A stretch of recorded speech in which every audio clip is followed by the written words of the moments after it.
सततमञ्जलिरेशार्यै प्रक्षिप्यते मुखरितो मधुपैर्बुधैश्च जागर्ति यत्र भगवान् गुरुचक्रवर्ती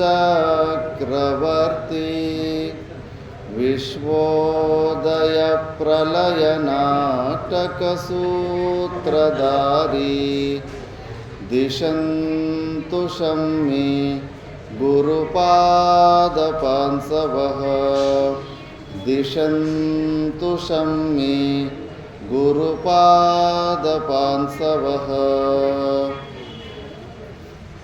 మొట్టమొదట ఆలయము ఒక అధిష్టాత్రి దేవుళ్ళైన మార్కండేశ్వర భగవానుల సమేతం అందరు దేవతలకు ప్రణామం చేస్తూ ఇక్కడికి విచ్చేసిన సద్భక్తులందరికీ నారాయణ స్మరణ. మనము గత 5 రోజుల నుంచి వివేక చూడమని గురించి చర్చలు చేసుకున్నాము. ఇందులో ముఖ్యంగా శిష్యుడంటే ఎవరు, శిష్యునికి ఉండాల్సిన లక్షణాలు ఏంటి, సాధన చతుష్టయ సంపత్తి గురించి విచారణ చేసుకున్నాము. గురువులంటే ఎవరు, అలాంటి గురువుల దగ్గర వెళ్ళడానికి మనం ఏ అర్హత ఉండాలని తెలుసుకున్నాము. అలాంటి సద్గురువుని ఆశ్రయించిన తర్వాత ఎలాంటి ప్రశ్నలు అడగాలి అని విచారణ చేసుకున్నాము. బంధనం అంటే ఏంటి, ఎక్కడి నుంచి వచ్చింది, అనాది కాలం నుంచి ఎలానేది, ఏ ఆధారం మీద నిలబడి ఉంది, మోక్షం అంటే ఏంటి, ఆత్మ అంటే ఏంటి, అనాత్మ అంటే ఏంటి, ఈ రెండిటి వివేకము ఎలా చేసుకోవాలి. ఈ శిష్యుడు అడిగిన అన్ని ప్రశ్నలకు మనము సమాధానం ఇవ్వడం జరిగింది. బంధనం అంటే మనము కానీ ఈ పాంచభౌతికమైన శరీరాన్ని, ఈ శరీరమే నేను అని ఏదైతే భ్రాంతి రూపంలో కాల్పనిక సంబంధం పెట్టుకున్నామో ఇదే బంధనము. ఈ బంధనము, ఈ శరీరముతోటి ఉన్న తాదాత్మ్యాన్ని మనం తెంచుకుంటే అదే మోక్షము. మళ్ళీ ఆత్యంతిక దుఃఖ నివృత్తి, పరమానంద ప్రాప్తి అన్నదే మోక్షము. ఇది ఎలా వచ్చిందంటే సూర్యకిరణాల ద్వారానే నీళ్ళు ఆవిరయ్యి మేఘాలు ఉత్పన్నమై, సూర్యుని నుంచినే ఉత్పన్నమైన మేఘాలు సూర్యునినే మూసివేసినట్టు మన సచ్చిదానంద స్వరూపుడైన అధిష్టానంలోనే ఈ మాయా ప్రభావం వల్ల ఈ ఆవరణ శక్తి అలాగే ఉత్పన్నమై ఆ సచ్చిదానంద స్వరూపుణ్ణి మూసివేసినట్టుగా మనకు భ్రాంతి కలిగిస్తుంది. వాస్తవంగా మేఘాలు సూర్యుని మూయలేవు. మేఘం సైజు సూర్యుని సైజు కంపేర్ కూడా చేయలేము.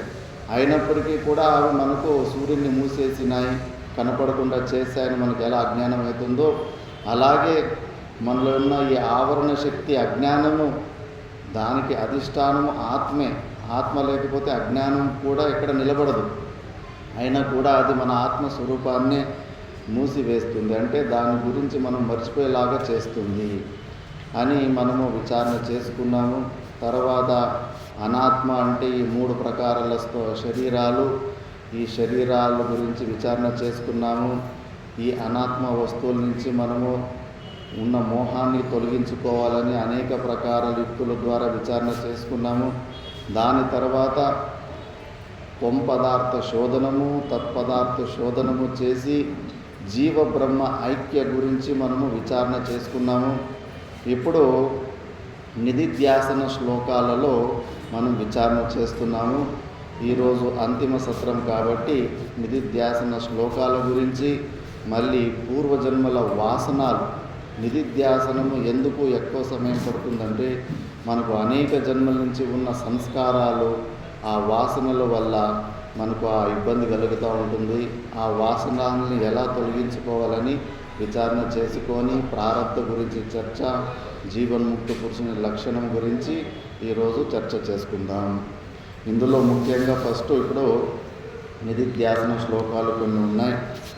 యద్విభాతి సదనేకదా భ్రమ నామరూపగుణ విక్రియాత్మనా హేమవత్ స్వయమవిక్రియం సదా బ్రహ్మతత్వమసి భావయాత్మని. యద్విభాతి సద్ అనేకదా, ఒకే ఒక ఆత్మ సచ్చిదానంద స్వరూపుడే అనేక వస్తువులుగా భ్రాంతి ద్వారా మనకు ప్రతీతి అవుతుంటాడు, కనిపిస్తుంటాడు. నామరూప గుణ విక్రియాత్మన, నామము రూపము వాటి గుణాలు మళ్ళీ కొన్ని వికారాల వల్ల మనకు ఒకే వస్తువు అనేక వెరైటీలా కనిపిస్తూ ఉంటుంది. దృష్టాంతం కూడా ఇచ్చారు. హేమవత్ స్వయం అవిక్రియం సదా, ఉన్నది ఒకటే బంగారం. ఆ బంగారము అది దానికి ఒక పేరు, ఒక ఆకారం వచ్చేసరికి దాన్ని నెక్లెస్ అంటాము, తాలిబొట్టు అంటాము, బ్రేస్లెట్ అంటాము, గజ్జలు అంటాము, కమ్మలు అంటాము, చూడమని అంటాము. వినడానికి ఇన్ని వెరైటీలు ఉన్నాయేమో అనిపిస్తుంది. అవన్నీ కూడా ఒక బంగారమే. బంగారం అనేది సత్యము. ఈ నామరూపాత్మకమైన నగలు, నెక్లెస్ ఇవన్నీ కూడా వ్యవహారానికి పెట్టుకున్న పేర్లు. అందుకే మనం ఏదన్నా గిరి వ్యంగుల్లో గిరి పెట్టనీకపోతే, ఇది నా ఎంగేజ్మెంట్ రింగ్, కొంచెం ఎక్కువ డబ్బులు ఇవ్వంటే వాడికి బంగారమే కనిపిస్తుంటుంది. ఆ స్పెషాలిటీ ఏమీ కనిపించేవాడికి. కాబట్టి అలాగే ఉన్నది ఒకే ఒక సచ్చిదానంద స్వరూపుడే, ఆ ఒక్క పరమాత్ముడే అనేక వస్తువులుగా భ్రాంతి రూపంలో మనకు కనిపిస్తున్నాడు. అందుకే సర్వం బ్రహ్మమయం, ఉన్నది పరమాత్ముడు ఒక్కడే అని, ఆ స్వరూపాన్ని నువ్వే అని భావించుకో అని శిష్యునికి చెబుతున్నారు. యచ్చకాస్త్యన పరపరాత్పరం ప్రత్యగేకరసమాత్మలక్షణం సత్యచిత్ సుఖమనంతమవ్యయం బ్రహ్మతత్వమసి భావయాత్మని. నీ స్వరూపము ఎంత ఉత్కృష్టమైన పదవి అంటే, హిరణ్య గర్భ అంటే ఈ సగుణ సాకార రూప ఈ సృష్టికి కర్త రూపంలో ఉన్న ఈశ్వరుని కన్నా గొప్ప స్థితి నీది. నిర్గుణ నిరాకార రూపమైన స్వరూపం నీది. అంతకన్నా పెద్ద పదవి, అంతకన్నా పెద్ద పోస్టు ఈ ప్రపంచంలో లేదు. అలాంటి స్వరూపాన్ని నువ్వు. అందుకే ఇంకా ఏదో పొందాలి, ఇంకా ఏదో నేను చేయాలి అన్న ఆ భ్రాంతిని తొలగించుకో. నువ్వు పూర్ణుడివి, నువ్వు సంపూర్ణంగా ఉన్నావు. నువ్వు కేవలం ఈ ఆవరణ భంగం చేసుకుంటే చాలు, ఆ పూర్ణత్వము నీలోనే వ్యక్తమవుతుంటుంది. సత్యచిత్ సుఖం అనంతమవ్యం. నువ్వు సత్తు చిత్తు అనంతం. మనం ఉన్నామని ఉనికి ఉంది. ఆ ఉనికి జ్ఞానము ఉంది మనం ఉన్నామని. ప్రతిరోజు సుషుప్తి అవస్థలో మనం ఆనంద స్వరూపులమని యుక్తి ద్వారా కూడా సిద్ధమవుతూ ఉంది. కాబట్టి మనము సత్తు, ఎగ్జిస్టెన్స్, కాన్షియస్నెస్, మళ్ళీ హ్యాపీనెస్, ఈ మూడు స్వరూపాలు మనమే అయి ఉండాము. కాబట్టి మనం పూర్ణమైన బ్రహ్మస్వరూపవాన్ని నువ్వు ఇలా భావించుకుంటూ ఉండు శిష్యుడా అని గురువు శిష్యునికి బోధ చేస్తున్నాడు. దాని తర్వాత ఈ వాసనలు, ముఖ్యంగా 3 ప్రకారాల వాసనాల గురించి చెబుతారు. లోక వాసనయా జంతో శాస్త్రవాసనయాపి చ దేహ వాసనయా జ్ఞానం యథావన్నైవ జాయతే. ఈ 3 వాసనలు చాలా ప్రబలంగా ఉంటాయి. లోకవాసన, శాస్త్రవాసన, దేహవాసన. లోకవాసన అంటే సర్వే జనాః యథా మాంనా నిందంతి యథా స్తున్వంతి తథైవ సర్వదా చరిష్యామి ఇది అభినివేశః లోకవాసన. ఈ ప్రపంచంలో ఉన్న మనుషులందరూ కూడా నేను ఏమి చేస్తే నన్ను నింద చేయకుండా ఉంటారో, నేను ఏమి చేస్తే నన్ను స్తుతిస్తూ ఉంటారో, అలాగే అనుకూలంగా నేను జీవితం గడపాలి అనే భావన రావడం ఇదే పెద్ద లోకవాసన. నిన్న కూడా ఆ గాడిద స్టోరీ మనం విచారణ చేసుకున్నాం. ఈ ప్రపంచంలో మనం ఎవరిని మెప్పించలేము, ఎవరిని సంతృష్టి పరచలేము. ఎందుకంటే అందరికీ ఇంద్రియాలు, మనసు ఉన్నాయి. ఆ ఇంద్రియాలు మనసుకు సంపూర్ణ ప్రపంచాన్ని ఇచ్చిన, ప్రపంచంలో ఉన్న అన్ని భోగ్య వస్తువులు ఇచ్చినా కూడా దానికి ఇంకా తక్కువ పడుతూ ఉంటాయి. దాన్ని ఎవరు తృప్తి పరచలేరు. అందుకే మీ పిల్లలు మీరు అనుభవం అయ్యే ఉంటుంది. ఎంత కష్టపడి చేసినా, ఏమి చేసినా ఒక డైలాగ్ అనే ఉంటారు. ఏం చేశారు మా కోసం మీరు అని ఒక డైలాగ్ అనే అంటారు పిల్లలు. అంబానీ కొడుకుల్లో కూడా చిన్న కొడుకు వాళ్ళు భాగాలు పెట్టుకునేటప్పుడు నాకు ఏం చేశారు మీరు ఈ ప్రశ్న అడిగాడంటే ఇంకేమి చేయనీకైతుంది. 1000 కోట్లు సంపాదించినా కూడా ఇంకా తృప్తి ఉండదు. కాబట్టి ఎవరిని మనము సంతృష్టిపరచలేము. మనం శాస్త్రానికి అనుకూలంగా, గురువులకి అనుకూలంగా మన జీవనం నడుచుకుంటూ పోతూ ఉండాలి. అప్పుడు ఈ లోక వాసన, ఇయం వాసన అత్యంత ప్రతిబంధక. ఈ వాసన అత్యంత ప్రతిబంధక. కనీసం మీరు ఒక అడుగు ఇటువైపు ఆధ్యాత్మిక వైపు వస్తేనే మిమ్మల్ని విచిత్రంగా చూస్తారు. జూలో జంతువులు చూసినట్టుగా కొద్దిగా ఎవరో భక్తి వైపు వస్తుంటే కానీ వాళ్ళనే విచిత్రంగా పిచ్చోళ్ళలాగా చూస్తారు. ఎందుకంటే మెజారిటీ వాళ్ళే బహిర్ముఖులే ఉంటారు కాబట్టి అలాంటి జనాల గురించి ఆ లోకం గురించి మనం పట్టించుకోకూడదు. మరి విద్యారణ్య స్వాములు చెప్తారు, విద్యతేనా ఖలు కశ్చిదుపాయ సర్వలోక పరితోషకరీయ సర్వతా స్వహితం ఆచరణీయం కిం కరిష్యతి జనో బహుజల్ప. ఎవరిని అందరినీ మనం సంతృష్టి చేయడానికి ఒక్క ఉపాయం కూడా లేదంట. అనాది కాలం నుంచి అవతార పురుషులే వచ్చిపోయారు, కానీ వాళ్ళు కూడా ఎవరిని సంతృష్టి పరచలేకపోయారు. ఇప్పుడు కూడా వాళ్ళని కూడా నింద చేసుకుంటూనే ఉన్నారు. డిబేట్ సెషన్లో రాముడు అట్లా, కృష్ణుడు ఇట్లా అని ఇప్పుడు కూడా నిందలు చేసుకుంటూ ఉంటారు.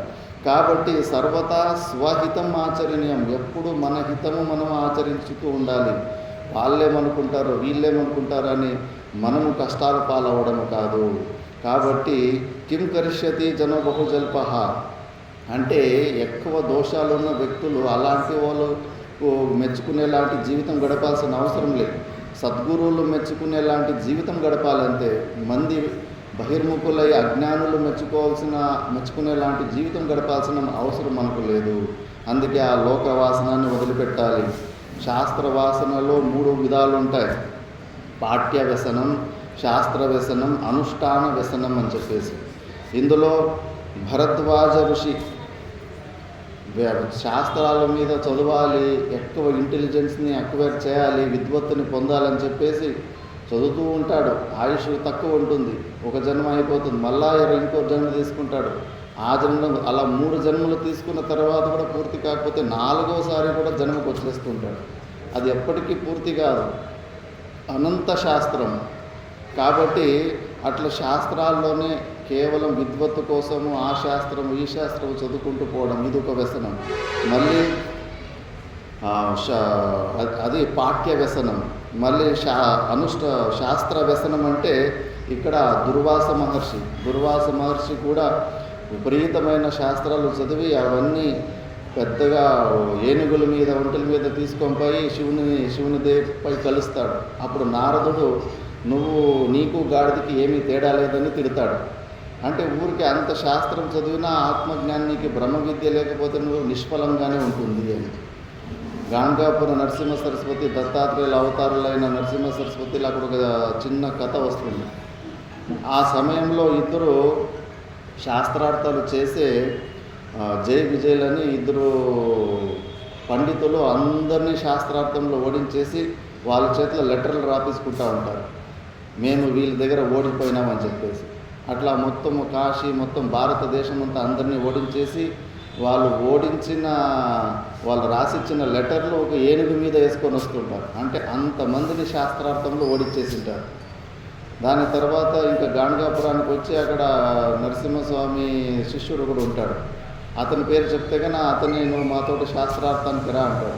మాకు దీని మీద ఆసక్తి లేదు, మేము రామంటాం. మీరు రాకపోతే మరి నేను ఓడిపోయిన మాకు లెటర్ రాసి అంటాడు.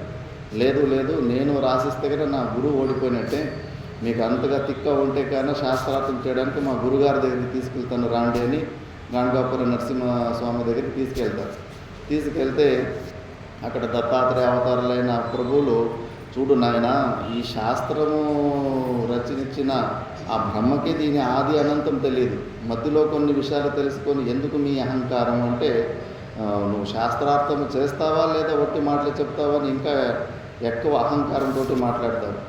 అప్పుడే దారిలో ఒక చాండాలుడు కుక్కను పట్టుకొని పోతుంటాడు. ఆ చాండాలను ఆగు నాయనా అని అంటాడు. ఆగని చెప్పేసి విభూతితోటి 7 గెర్రెలు గీస్తాడు.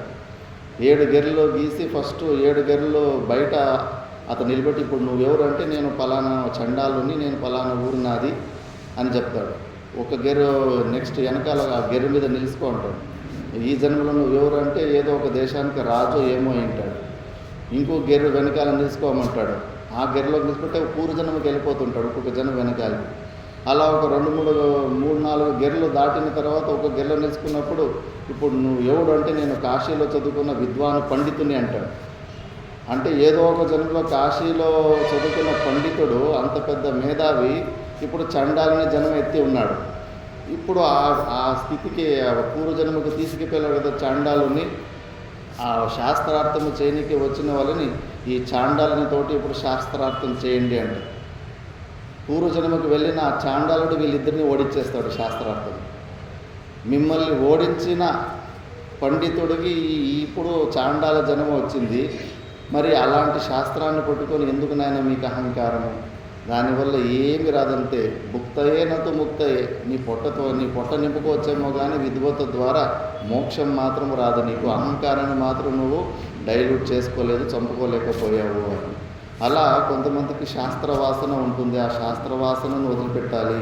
ఎంత అవసరమో అంత మాత్రమే చదివి అవిచార సమాధికి వెళ్ళిపోవాలి. దీన్ని కూడా ఆలంబనాన్ని ఒకరోజు వదిలిపెట్టాల్సి ఉంటుంది. దాని తర్వాత ఇంకొకటి ఉదాశూర అని ఒక ఋషి ఉంటాడు. అతనికి ఏంటంటే అనుష్ఠానం పిచ్చి. ఏదో ఒకటి కర్మ చేయాలని అనుకుంటా ఉంటాడు. ఒక ప్లేస్కి పోతాడు. ఆ ప్లేస్లో ఏదో ఒకటి తక్కువ ఉంటుంది. అన్ని 100% అన్ని ఫెసిలిటీలు అన్ని అనుకూలాలు ఉన్న ప్లేస్ ప్రపంచంలో ఎక్కడా ఉండదు. ఎక్కడిపైన ఏదో ఒకటి తక్కువ అనిపిస్తూ ఉంటుంది. అనుష్ఠానం చేయనికి పోతాడు. ఇక్కడ అది తక్కువ ఉంది, ఇది అక్కడ తక్కువ ఉందని కేవలం ప్లేస్లు వెతుక్కోవడానికి కొన్ని జన్మలు వేస్ట్ చేసుకో ఉంటాడు. ఇలా 3 ప్రకారాలు శాస్త్రవాసన ఉంటుంది. అవన్నిటిని మనము వదిలిపెట్టేయాలి. మన ఆత్మస్వరూపాన్ని మనది ఆనందం ఎలాంటిదంటే సహజానందం. ఇప్పుడు ప్రపంచంలో ఉన్న ఆనందము ఏదో ఒక నిమిత్తం ద్వారా వస్తుంది. డబ్బుల వల్లనో ఆస్తుల వల్లనో ఏదో పరిశ్రమ చేస్తే ఆ నిమిత్తం వల్ల వస్తుంది. ఆ డబ్బులు పోయినప్పుడు ఆనందం కూడా పోతుంటుంది.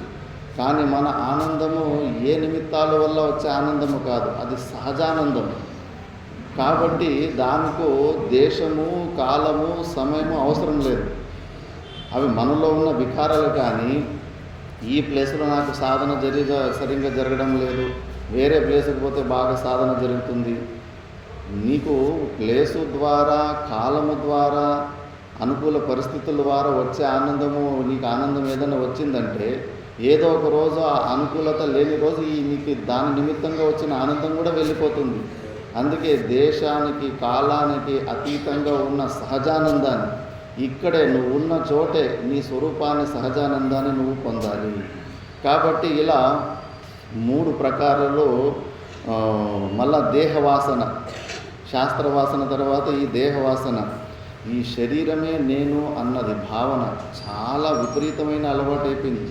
సాధన చేస్తున్న వాళ్ళకి తెలుస్తుంది అది ఎంత ఘోరంగా మనకు అలవాటు అయిపోయింది. నేను ఈ శరీరాన్ని అని ఆటోమేటిక్ మోడ్లో ఉంటుంది. కాబట్టి మనము అంతిమ సమయంలో కంటిన్యూస్గా మనం ఐదంపర్యేన కంటిన్యూస్గా మనము వేదాంత విచారణ చేస్తూ ఉంటే ఈ శరీర భావాన్ని మనము తొలగించుకోవడానికి వీలవుతుంది. ఈ శరీరము ఏమీ బాగలేదు, ఇంట్లో స్తుతి చేయాల్సింది ఏమి కొద్దిగా కూడా లేదు.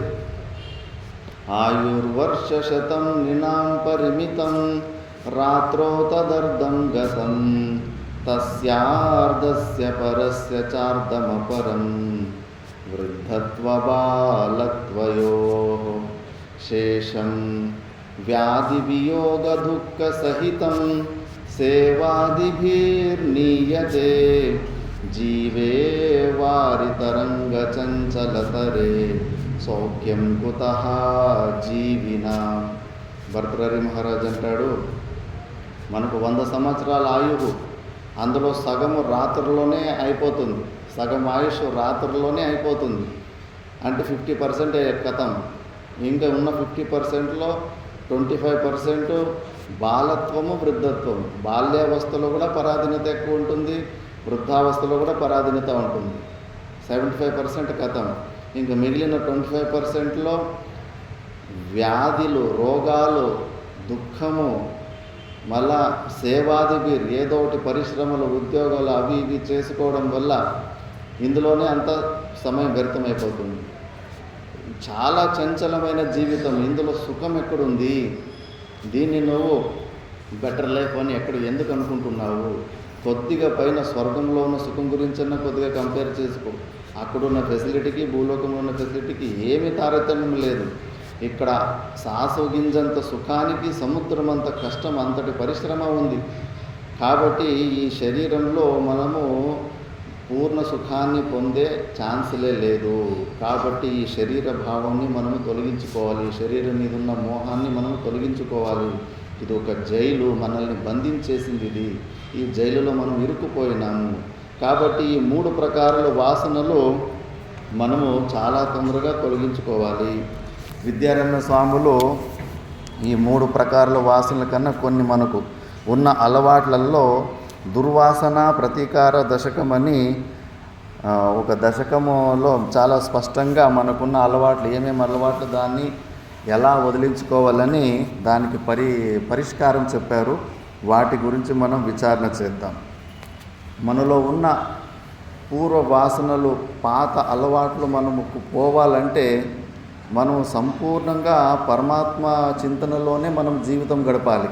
అందుకే మన దినచర్య ఎలా ఉండాలంటే ప్రాతర్వైదిక కర్మతస్తదనుసత్ వేదాంత సంచింతయా పశ్చాత్ భారత మోక్ష ధర్మ కథయా వాసిష్ఠ రామాయణ సాయం భాగవతార్థ తత్వకథయా రాత్రౌ నిధిధ్యాసనాత్ కాలో గచ్చతు న శరీరభరణం ప్రారబ్ధకంఠార్పితం. ప్రాతర్వైదిక కర్మతస్తదనుసత్, ఉదయం లేచి నిత్య కర్మలు అవన్నీ చేసుకున్న తర్వాత వేదాంత సంచింతయ, ఉదయమే ఒక క్లాసు సత్సంగము మనము బ్రహ్మ విచారం చేసేసుకోవాలి. పశ్చాత్ భారత మోక్ష ధర్మకథయ, మహాభారతంలో మోక్ష పర్వం అని వస్తుంది, అందులో దాని గురించి మనం సత్సంగం చేసుకోవాలి. మళ్ళీ వాసిష్ఠ రామాయణాత్, యోగ వాసిష్టం కూడా చదువుతూ ఉండాలి. సాయం భాగవతార్థ తత్వకథయ, సాయంకాలము భాగవత కథల గురించి మనము చెప్పుకుంటూ ఉండాలి. మళ్ళా రాత్రో నిధిధ్యాసనాత్, పడుకోవడానికి ముందు మనము నిధిధ్యాసనము మన స్వరూపం గురించి, నేను ఈ శరీరాన్ని కాదు, నేను ఆ సచ్చిదానంద స్వరూపుణ్ణి అనే భావన చేసుకుంటూనే మనము నిద్రలోకి వెళ్ళాలి. ఇలా మన దినచర్య ఉండాలి. మరి ఇవన్నీ చేసుకుంటామంటే ఈ శరీరం మెయింటెనెన్స్ ఎవరు, దీనికి తిండి ఎవడు పెడతాడు అంటే మీరు దాని గురించి మీరు చింత చేయకండి. కాలో గచ్చతు న శరీరభరణం ప్రారబ్ధ కంఠార్పితం. భగవంతుడు భగవద్గీతలో చెప్పాడు, యోగక్షేమం వహామ్యహం, అన్నీ వదిలిపెట్టి నన్నే పొందాలని ఎవడు ప్రయత్నం చేస్తాడో వాడి యోగక్షేమాలను నేను తప్పకుండా చూస్తాను అని.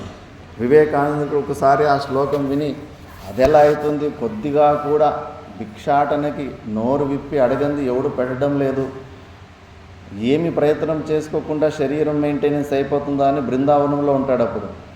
ఈరోజు కానీ నేను ఎవరు జనాల మధ్యలోనే ఉండును, అడవిలోకి వెళ్ళిపోతాను, నోరు విప్పి ఎవరిని నాకు భోజనం కావాలని అడగను, మరి చూద్దాము ఈరోజు ఎలా భగవంతుడు నా యోగక్షేమాలు చూసుకుంటాడని చెప్పేసి అడవి వైపు నడుచుకుంటూ పోతూ ఉంటాడు. ఆ బృందావనంకి ఆ రోజే ఆ పక్కలో ఉన్న ఊరు నుంచి ఒక పిల్లగాడు ఒక పొట్లంలో అంతా అన్నం అంతా ప్యాక్ చేసుకొని వచ్చి రొట్టెలు అవన్నీ బృందావనం వైపు వస్తూ ఉంటాడు. ఇంకా దారిలో ఎదురుగా ఒక సన్యాసి దూరం నుంచి కనిపించేసరికి వివేకానందుడి వైపు తొందరగా వస్తూ ఉంటాడు. వివేకానందుడు ఎదురుగా ఎవరో ఒక మనిషి వస్తున్నాడు, ఇంక ఎదురు పడితే కన్నా ఏదో తినమంటాడు తీసుకోమంటాడు అని చెప్పేసి అడవిలోకి పరిగెత్తిపోతే ఆ పిల్లగాడు కూడా వెంబడే పరిగెత్తిపోయి, ఒక నిమిషం ఆగండి స్వామీజీ అంటారు. ఏంది నాయన నా వెంబడి ఎందుకు పరిగెత్తి వస్తున్నావంటే, లేదు ఈరోజు నాది పుట్టిన పండుగ ఉండే, ఈరోజు ఎవరికన్నా ఒకరికి సాధుకు ఒక పూట భోజనం పెడదామనుకుంటే బృందావనానికి పోయి ఇంకా దారిలో మీరే కనిపించేసరికి ఇంకా మీకే ఇచ్చిపోదామని వస్తున్నాను అన్న. ఇంకా అప్పుడు కళ్ళలో నీళ్ళు వచ్చేస్తాయంట వివేకానందుడు. అవును, భగవంతుడు ఇచ్చిన మాట మాత్రం తప్పుడు, యోగక్షేమం వహామ్యహం అని. మనం పూర్తిగా నమ్మాలంతే, పూర్తిగా నమ్మకం ఉంటే తప్పకుండా కాపాడతారు. మేము శ్రీశైలంలో వట్టి చేతుల్లోని కదిలివనంలో ఉంటుముకు 18 రోజులు. టైగర్ రిజర్వ్, అది పులుంటాయి, ఎవరు రారు. అక్కడ గుహలో ఉంటే కానీ ఏమంటే ఏమీ లేదు, వట్టి చేతుల్లో పోయింటి. ఆ మౌనంగా ఉండి ఆ గుహలో కూర్చొని కళ్ళు మూసుకొని నా ధ్యానము జపం చేసుకుంటా ఉంటే ఆ భగవంతుడి సంయోగం అట్లుంటుంది. అదే సమయానికి అక్కడ చెంచులు అని ఉంటారు అడవిలో, వాళ్ళు ఆవులు వాళ్ళ ఏరియాలో గడ్డి ఖాళీ అయిపోయేసరికి ఎండాకాలము ఇటువైపు వాళ్ళ దగ్గర ఒక 700-800 ఆవులు ఉంటాయి. ఆ ఆవులనంతా గుంపు తీసుకొచ్చేసి చెట్ల మీద ఇల్లు కట్టుకుంటారు. వాళ్ళు గుడిసెల్లాగా కట్టుకొని ఆ ఏరియాకి వచ్చారు. అక్కడ గుహలో నీళ్ళు ఉంటాయి కదా అని చెప్పేసి వాళ్ళు ఆ గుహలో ఎవరో ఉన్నారు మహాత్ముడు అని చెప్పేసి రోజు ఒక గ్లాసు పాలు ముంగట పెట్టేసి పోతుంటారు. వాళ్ళని నేను నోరు విప్పి అడగలేదు, ఏమీ చెప్పలేదు. అట్లా భగవంతుడు ఏ రూపంలో ఎప్పుడు వస్తాడో ఉత్తరాఖండ్లో అక్కడ ఒక అడవిలో పోయి ఉంటుంది. పోయిన రోజే సాయంత్రం మబ్బు అయిపోయింది, ఏమంటే ఏమి కనిపించలేదు. ఆ గుడి కాడ ఒక చిన్న రూమ్ ఉంటే, అడవి లోపల ఒక చిన్న గుడి ఉండే, ఆ గుడి లోపల ఉంటే ఇంక ఆ రోజు ఇంక ఉపవాసమే అనుకున్నాను. అనుకున్నప్పుడు ఒక ఎలక అది రొట్టెని బాగా లావుగా చేసి దమ్ము రొట్టి అంటారు, అలా చేసి ఉంటే కానీ ఎలక ఒక రొట్టెని ఎక్కడి నుంచి లాక్కొచ్చేసి ముందుకు వదిలిపెట్టేసి వెళ్ళిపోయింది. అంత విచిత్రంగా ఉంటుంది భగవంతుడు చూసుకోవడం అంటే. అది విశ్వాసం ఉండాలి. కాబట్టి ఆ శరీరం మెయింటెనెన్స్ గురించి ఇవన్నీ మనం ఎక్కువ చింతలు చేయకూడదు. భగవంతుడు మాట అంటే మాటే. మళ్ళీ మనలో ఎన్నో చెడు అలవాట్లు, వాసనలు ఉంటాయి, దాన్ని ఎలా తొలగించుకోవాలని చెప్తాడు. అజ్ఞానం తజహే మనో మమ సదా బ్రహ్మాత్మ సద్భావనా సంకల్పానకిలాన్నపి త్యజ జగన్ మిథ్యాత్వ సంభావనా కామం సాధన శ్రమ పరి ధ్యానాదజస్రం త్యజ క్రోధం తు క్షమయా సదా జహి బలాత్ లోభం తు సంతోషతః. ఈ అజ్ఞానం వల్లనే నేను పరిచిన్న జీవుణ్ణి, నేను ఈ శరీరాన్ని అని అనుకుంటున్నాను. అది కూడా దుర్వాసన అలవాటే, చెడు అలవాటే. ఆ అలవాటుని ఎట్లా తొలగించుకోవాలంటే బ్రహ్మాత్మ సద్భావన. ఎన్నిసార్లు నీ మనసు బుద్ధి నేను పరిచిన్నుని, అల్పుణ్ణి, ఈ శరీరాన్ని అని చెప్తుంటే అన్నిసార్లు దానికి నచ్చజెబుతూ ఉండాలి. లేదు, నేను సచ్చిదానంద స్వరూపుణ్ణి, ఈ శరీర సంఘాతాన్ని కూడా నేను సాక్షి రూప చైతన్యాన్ని అని అన్నిసార్లు మళ్ళీ నచ్చజెబుతూ ఉండాలి. మళ్ళీ సంకల్పానకిలాన్, ఏదో ఒకటి సంకల్పాలు, అది చేయాలి ఇది చేయాలి, జీవితం అంతా పెండింగ్ ఫైల్ లాగానే ఉంటుంది. ఎప్పుడు అన్ని కృతకృత్యత రాదు, ఇంకా ఏదో చేసేది ఉంది, అది చేయాలి ఇది చేయాలని. ఆ సంకల్పాలన్నిటినీ మనము వదులుకోవాలి. ఎందుకంటే సంకల్పాలు ఉంటే నీ చేత పని చేపించేస్తుంటాయి. పెద్దలు అంటుంటారు, ఊగితే జీవుడు ఊక్కుంటే దేవుడు అని. నీ శరీరంలో ఎక్కువ క్రియలు జరుగుతున్నాయంటే ఇంకా కోరికలు అవన్నీ ఇంకా పోలేదు, అందుకే నీ శరీరంలో క్రియలు జరుగుతున్నాయి. నిర్వికల్ప సమాధి స్థితిలో ఒక చోటు కుదురుగా కూర్చోలేకపోతున్నాం. కాబట్టి ఆ సంకల్పాలకి అవకాశం ఇవ్వద్దు. ఎలా అంటే జగన్ మిథ్యాత్వ సంభావన. ఈ జగత్తు మిథ్యా అనే ఒక సంభావన బుద్ధి ద్వారా ఆ సంకల్పాలని వదిలిపెట్టి, ఎడారిలో ఉన్న నీళ్ళని పైప్ లైన్ వేసుకొని ఆ నీళ్ళని వాడుకోవాలని మనకేమీ ఆలోచనలు రావు కదా. అలాగే ఈ ప్రపంచం కూడా అలాంటి మిథ్యా వస్తూనే దీనివల్ల నాకేమీ ప్రయోజనం లేదని దాన్ని వదిలిపెట్టేయాలి. మళ్ళీ కామం సాధన శ్రమ పరి, కోరికలు పరిగెత్తి పాలు తాగడానికన్నా నిలబడి నీళ్ళు తాగడము మంచిదే అంటారు కదా. నువ్వు 1 కిలోమీటర్ పరిగెడితే కానీ నీకు గ్లాస్ పాలు ఇస్తాను, లేకుంటే కేవలం నీళ్ళు ఇస్తానంటే కానీ 1 కిలోమీటర్ పరిగెత్తి పాలు తాగడానికన్నా ఊరికే కూర్చొని అక్కడ నీళ్ళు తాగడం శ్రేయం అంటారు.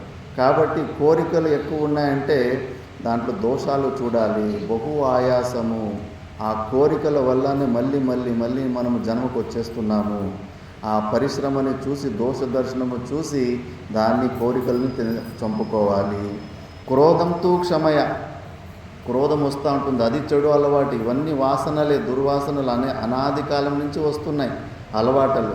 ఆ క్రోధాన్ని క్షమయ, తితీక్ష బుద్ధితోటి, సహన శక్తితోటి, ఓర్పుతోటి క్రోధాన్ని మనము చంపుకోవాలి. మళ్ళీ లోభంతో సంతోషత, లోభం ఎప్పుడు నా దగ్గర ఇది లేదు అది లేదు అని, దానికి ఒకటే నీ దగ్గర ఉన్న వస్తువులతోటి మనము సంతృష్టి చెందడం మనము నేర్చుకోవాలి.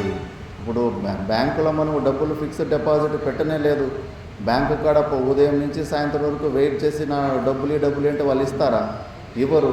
కాబట్టి పూర్వజన్మలో మనము ఎంత పుణ్యకర్మలు పాపకర్మలు చేసుకున్నామో దానికి బట్టి రిజల్ట్స్ వస్తూ ఉంటాయి.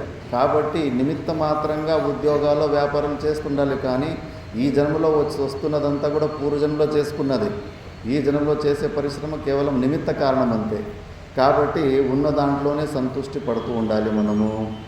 మళ్ళీ జిహ్వోపస్థ సుఖభ్రమం త్యజమన పర్యంత దుఃఖే క్షణాత్ పారుష్యం మృదు భాషనా త్యజ వృథా లాపాశ్రమం మౌనతః దుస్సంగం త్యజ సాధు సంగమ బలాత్ గర్వం తు భంగే క్షణాత్ నిందా దుఃఖమనింద్య దేవ మునిభిర్ నిందాకథా సంస్మృతే.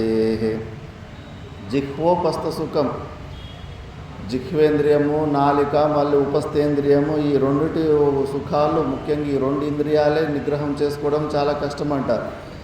ఆ సుఖముతో మనము వాటి ద్వారా సుఖాన్ని పొందే భ్రమను మనము తొలగించుకోవాలి. ఎలా అంటే పర్యంత దుఃఖే క్షణాలు. ఎంత పెద్ద టేస్టీగా ఉన్న భోజనము నాలుకలో ఉన్నంతసేపే గొంతలో నుంచి కిందికి జారిందంటే మళ్ళీ అది అసిడిటీనో ఏదో ఒకటి సైనట్టు నీ కిడ్నీనో నీ లివర్నో దేన్నో ఒకదాన్ని పాడు చేసేస్తుంది. కాబట్టి ఆ ఇంద్రియాల ద్వారా నువ్వు అనుభవించే సుఖం కన్నా దానివల్ల వచ్చే ఆపదల దుఃఖాలే ఎక్కువ ఉంటాయనే భావంతో ఆ సుఖాలను వదిలిపెట్టుకో. ఇవి కూడా అనాది కాలం నుంచి వస్తున్న అలవాటులు, పూర్వవాసనలు. మళ్ళీ పారుష్యం మృదు భాషణ, చాలా కఠినంగా మాట అలవాటు ఉంటుంది. ఎప్పుడే కానీ మనము ఉద్వేగాన్ని ఉత్పన్నం చేసే వాక్యాలు మాట్లాడకూడదు. అనుద్వేగకర వాక్యం వదే. ఇంకోరు మనసుకు బాధపడేలాంటిది, వాడికి ఇబ్బంది పడేలాంటి విధానంగా మనం మాట్లాడకూడదు. ఆ పారుష్యం వల్ల అనేక రాగద్వేషాలు, అనేక అనర్థాలు, అనేక గొడవలు వస్తూ ఉంటాయి.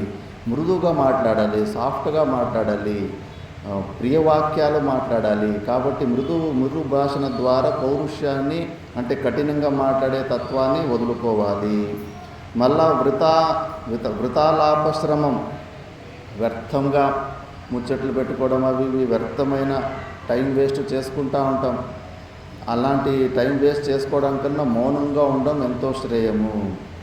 ఏకః భిక్షు యథోక్తః స్యాత్ ద్వాభ్యాం మిథునం భవే త్రిభిగ్రామ సమఖ్యాతః చతుర్భిస్తు నగరాయతే. మనం ఒక్కరే ఉన్నప్పుడు యథార్థంగా మంచి సాధన చేసుకుంటూ ఉంటాం. ఇద్దరు కలిస్తే గన భార్యాభర్తలాగా ముచ్చట్లు పెట్టుకుంటూ ఉంటాం. ముగ్గురు కలిస్తే గన ఒక గ్రామంలాగా అయిపోతుంది. నలుగురు కలిస్తే ఒక సిటీనే అయిపోతుంది. కాబట్టి అయినంత సాధ్యం వరకు వివిక్త దేశం, ఏకాంతంలో ఉండి మౌనంగా ఉండడం ఎంతో శ్రేయము. కాబట్టి వృతాలాపశ్రమాన్ని మౌనము ద్వారా దాన్ని తొలగించుకోవాలి. మళ్ళీ దుస్సంగం త్యజ సాధు సంగమ బలా. బహిర్ముఖులు, దుష్టుల ఒక సంఘాన్ని మనం వదిలిపెట్టేయాలి. ఎలా అంటే సాధు సంగమ బలాదు, మంచి వాళ్ళ ఫ్రెండ్షిప్ ద్వారా చెడు ఫ్రెండ్షిప్లో వాళ్ళంతకు వాళ్ళే దూరం అయిపోతారు. మన ఫ్రెండ్స్ సర్కిల్లో మనం ఎవరి మధ్యలో ఉన్నామో దానివల్ల కూడా మనకు మార్పులు వచ్చేస్తూ ఉంటాయి. నారద మహర్షికి ఒక పురాణంలో ఒక తల్లి చిలుక చనిపోయింటే దానికి 2 పిల్లలు పాపం అనాథ అయిపోయింటాయి, చిన్న పిల్లలు. పాపం కదా అని చెప్పేసి ఆ పిల్లల్ని తీసుకొని పోతుంటే దారిలో ఒక కషాయి అంగడి వస్తుంది. అవి చిన్న పిల్లని చూసి నారద మహర్షి, నాకు ఒక చిలుక పిల్లని ఉండి నేను సాక్కుంటానండి. సరేలే, ఇంకా బయట ఉంటే ప్రాణాల పోతే వీటి సాక్కుంటానంటే సరే నాకు ఇచ్చేస్తాడు. ఇంకాస్త ముంగుడు పోతే ఒక ఆశ్రమం వస్తుంది. ఆశ్రమంలో కూడా ఒక బ్రహ్మచారి నారద మహర్షి, నాకు ఈ చిలుకని ఏంటి నేను సాక్కుంటా అంటారు. సరే అని ఇస్తాడు. కొన్ని రోజుల తర్వాత, అవును ఆ రోజు ఆ చిన్న చిలుక పిల్లలు ఇచ్చింటి కదా, ఎలా ఉండే చూసుకుని వద్దామని ఫస్ట్ ఈ కట్టుకునే దగ్గరికి వచ్చి చూస్తే ఆ దూరం నుంచి ఆ చిలుక కేకలు వేస్తుందంట. ఎవడు రావాడు, పట్టుకొని రావాన్ని, నరకండి రావాన్ని, కొట్టండి రావాన్ని అని కేకలు పడుతుందని. నారదుడు ఆశ్చర్యపోడంటే ఏంటి ఇంత కఠినంగా మాట్లాడుతుంది ఇది అని. మళ్ళీ సరే అని చెప్పేసి మళ్ళీ ఆశ్రమంలో ఉన్న చిలుకని చూడకపోతే, ఓహో సత్పురుషుల్లో సాధువులు వస్తున్నారా, నేను ధన్యనైపోతే మహానుభావు, మీ దర్శనం వల్ల రండి, లోపలికి రండి, అక్కడ కాలు గడుక్కోండి, ఇక్కడ కూర్చోండి, నీళ్ళు తీసుకుంటారా, భోజనం చేస్తారా అని ఆతిథ్య సేవంగా చేస్తూ ఉన్నాను. అంటే సంఘం వల్ల అలా మార్పులు వస్తూ ఉంటాయి. కాబట్టి అలాంటి దుస్సంగాన్ని మనం వదిలిపెట్టేయాలి. సాధువుల సంఘంలోనే చేస్తూ ఉండాలి మనము. దాని తర్వాత గర్వంతో భంగేక్షణాత్. గర్వము ఎన్నో విషయాల్లో వస్తూ ఉంటుంది. డబ్బులు బాగా సంపాదించానని గర్వము, గొప్ప జాతిలో పుట్టానని గర్వము, మంచి విద్వానుడని గర్వం వస్తూ ఉంటుంది. ఎలాంటి గర్వం ఉన్నా కూడా ఏదో ఒక రోజు అది భంగం అయిపోతుంది. నీకన్నా ఎక్కువ విద్వానుడు వచ్చినప్పుడు నువ్వు తుస్సు అయిపోతావు. నీకన్నా ఎక్కువ డబ్బులు ఇంకో సంపాదించినప్పుడు నీకే ఆ గర్వం భంగం అయిపోతుంది. కాబట్టి ఇది ఏ విషయంలోనూ నువ్వు గర్వపడద్దు. అది ఏదో ఒక రోజు భంగం అయిపోతుంది అనే జ్ఞానం ద్వారా దాన్ని వదిలిపెట్టు. మళ్ళీ నిందా దుఃఖం. ఊరికే ఉంటే వాళ్ళు వీళ్ళు ఊరికి నిందలు చేసుకొని మన గురించి చెడు ప్రచారాలు చేసుకుంటూ ఉంటారు. ఈ దుఃఖాన్ని ఎట్లా మనం తొలగించుకోవాలంటే అనింద్య దేవ మునిభి నిందా కథా సంస్కృతే నిందకు యోగ్యము కాని లాంటి సత్పురుషులు దేవతలు వాళ్ళందరూ కూడా నిందకు గురి అయ్యారు. మరి అంత పెద్ద అవతార పురుషులే ఋషులు వాళ్ళే చెయ్యని తప్పుకు వాళ్ళ మీద ఎన్నో నిందలు వచ్చాయి. కాబట్టి మనం ఎంత అని వాళ్ళ స్టోరీలు చదవడం వల్ల వాళ్ళ స్టోరీని గుర్తు తెచ్చుకోవడం వల్ల మనకు శాంతి లభిస్తుంది. లేకపోతే అనవసరంగా నన్ను వాళ్ళు నింద చేసుకుంటున్నారు, వీళ్ళని నింద చేసుకుంటున్నారు, దుఃఖం వస్తూ ఉంటుంది. ఎవరిని మనం మెప్పించలేము. ఎవరి నోర్లు అందరి నోర్లు మనము మూసుకోలేము. మన చెవులు మనం మూసుకోవచ్చు అంతే. అంటే మనము వాళ్ళు గమనం అటు ఇవ్వకుండా మన పాడకు మనం ఉంటే కానీ వాళ్ళు ఏమన్నా చేసుకొని వదిలిపెట్టేయాలి. మళ్ళీ నిద్రాం సాత్విక వస్తు సేవనతయా స్వప్నం సదా జాగరా రోగాన్ జీర్ణసితాశనాత్ దైన్యం మహాధైర్యతః అర్థానర్థ పరిగ్రహం చ వృథా సంసర్గ సంత్యాగతః స్త్రీవాంఛం దోషదర్శన బలాత్ దుఃఖం సుఖాత్మేక్షణాత్. నిద్రాం సాత్విక వస్తు సేవనతయ. నిద్ర విపరీతంగా వస్తూ ఉంటుంది. ముఖ్యంగా మంచి మంచి ప్రవచనాలు సత్సంగాలు ఇక్కడే నిద్రాదేవత అటాక్ చేస్తూ ఉంటుంది. మరి ఆ నిద్రను ఎట్లా గెలవాలంటే సాత్విక వస్తు సేవనతయ. పండ్లు కేవలం ఫలాహారము పండ్లు మాత్రం తిని చూడండి, 2-3 గంటలు కూడా నిద్ర రాదు. కేవలం పండ్లు తిన్న రోజు శివరాత్రికి అప్పటికి ఉపవాసం ఉన్నప్పుడు మనము రాజసీకమైన రుచులు టేస్ట్లు విపరీతంగా ఉన్న అలాంటి భోజనం తీసుకున్నప్పుడే మనకు నిద్ర ఎక్కువ వస్తూ ఉంటుంది. ఆహారము కూడా యుక్తంగా తీసుకోవాలి. ఎంత అవసరమో అంతే తీసుకోవాలి. పొట్టలో 4 భాగాలు ఉంటాయి. సగం పొట్ట భోజనానికి, ఇంకో 25% నీళ్ళకు, ఇంకో 25% వాయువుకి. అట్లా ఆ ప్రకారంలో ఎవరెవరి పొట్టకి వాళ్ళ మెజర్మెంట్ వాళ్ళకి తెలిసి ఉండాలి. భీముడు జఠరాగ్ని, సామాన్య వ్యక్తి జఠరాగ్ని వేరు వేరు ఉంటుంది. అందరికీ ఒకే మెజర్మెంట్ ఉండదు. ఎవరికి వాళ్ళు తెలుసుకోవాలి వాళ్ళలో సగం పొట్ట అంటే ఎంత అని. కాబట్టి అలాంటి యుక్తమైన ఆహారం తీసుకుంటే మనము నిద్రను గెలవచ్చు. స్వప్నం సదా జాగరాత్. స్వప్నంలో ఎప్పుడో అలర్ట్గా ఉండడం వల్ల మనము ఆ స్వప్న స్థితిని కూడా గెలవచ్చు. మళ్ళీ రోగాన్ జీర్ణశితాశనాత్. రోగం వచ్చినప్పుడు మహాపురుషులు అంటే వాళ్ళు ప్రారంధానికి శరీరం వదిలిపెట్టింటారు. కానీ ముముక్షులు స్టార్టింగ్లో అయితే కన్నా మెడిసిన్ వేసుకోవాలి. అది చూర్ణాలు అవి ఇవి వేసుకొని, అప్పుడంటే ఆయుర్వేదిక్ మెడిసిన్ ఉండేది. రోగాలు వస్తే కానీ మెడిసిన్ ద్వారా మనము నయం చేసుకోవాలని చెప్తుంది. ధైన్యం మహాధైర్యత. దీనత్వం వస్తూ ఉంటుంది. ఒక్క చిన్న కష్టం వస్తే చాలు భయం వేస్తుంది, తట్టుకోలేక ఇంక నేను బయటపడతానో లేదో అని చెప్పేసి. హిందీలో బాలీవుడ్ యాక్టర్ అమితాబ్ బచ్చన్ ఉండేవాడు. బెంగళూరులో ఒకసారి ఏదో ఫ్యాషన్ షో నడపనీకి పోయిసి -90 కోట్ల అప్పులకు వెళ్ళిపోయాడు. ఎవరైనా మీకు వేరే వాడైంటే కానీ ఆత్మహత్య చేసుకునేవాడు, పిరికి వాడైంటే కానీ అయినా కూడా ఆయన ఆ వయసులో ముసలితనంలో కూడా భయపడలేదు. మళ్ళా అది మొహబ్బతే అని ఒక సినిమా నుంచి యాక్టింగ్లు చేసుకుంటూ ఇప్పుడు 1,000 కోటికి 2,000 కోట్ల వరకు ఆస్తి సంపాదించుకున్నాడు. ధైర్యం పెట్టుకోవాలి. సామర్థ్యము మనకు కెపాసిటీ ఉంటే మళ్ళీ దేన్నైనా మనం పొందొచ్చు. కాబట్టి దీనత్వము ఏ విషయంలో కూడా మనకు ఒకసారి దీనత్వం వస్తూ ఉంటే ధైర్యము ద్వారా ఆ దీనత్వాన్ని తొలగించుకోవాలి. అర్థానర్థ పరిగ్రహంచ వృథా సంసర్గ సంత్యాగతః. ఊరికే అవి ఇవి అది అవసరం ఇది అవసరమని ఊరికి అవి ఇవి పరిగ్రహం చేస్తూ ఉండకూడదు. ఈ శరీర నిర్వహణానికి ఎంత అవసరమో అంత మాత్రమే కష్టపడుతూ ఉండాలి. లేదంటే నువ్వు ఎంత పరిశ్రమ చేసినా అన్నీ ఇక్కడికే వదిలిపెట్టి పోవాలి. మళ్ళీ నీకు దీనికి సమయమే దొరకదు. నీ ఆధ్యాత్మిక సాధనలకు ఎప్పుడు నీకు సమయమే లేకుండా పోతూ ఉంటుంది. అవన్నీ వ్యర్థము, వృథా సంసర్గత అనే భావంతో వదిలిపెట్టాలి. ఇంకా స్త్రీ వాంఛం, పురుషులకు స్త్రీలకు పురుషులు ఆ వాంఛాన్ని దోషదర్శన బలాత్. అందులో ఆ దోషాలు చూసుకోవాలి. క్షణిక సుఖము కోసము జీవితాంతం వల్ల దుఃఖం అనుభవించాల్సి వస్తుంటుంది. మళ్ళీ దుఃఖాలు వస్తూ ఉంటాయి పూర్వజన్మలో చేసుకున్న పాపకర్మల వల్ల. ఆ దుఃఖాలు వచ్చినప్పుడు కూడా మనం కుంగిపోకూడదు. కాసేపటికే ఉంటాయి. దుఃఖం సుఖాత్మే క్షణాత్. కాసేపు తర్వాత మళ్ళీ సుఖం వస్తుంది. పగులు రాకపోయినా కనీసం నిద్రలో అయినా దుఃఖము ఎక్కువసేపు మనము ఒక 2-3 రోజులు కంటిన్యూస్గా దుఃఖంలో ఉండలేము. ఒక 10 గంటల సేపు 15 గంటల సేపే ఉంటాము. మళ్ళీ సుస్థ అయిపోయి పడుకుంటే కానీ మళ్ళీ అక్కడ సుషుప్తి అవస్థకు పోతే దుఃఖం ఉండదు. కాబట్టి దుఃఖం వచ్చినప్పుడు మళ్ళా సుఖం వస్తుందిలే అనే ఓపికతోటి ఆ దుఃఖాన్ని తొలగించుకోవాలి. మళ్ళీ దారాసక్తి మనాదరాత్ సుతదన శక్తిం త్వనిత్యత్వతః స్నేహం మోహ విసర్జనాత్ కరుణయ నైష్ఠుర్యమంతస్త్యజ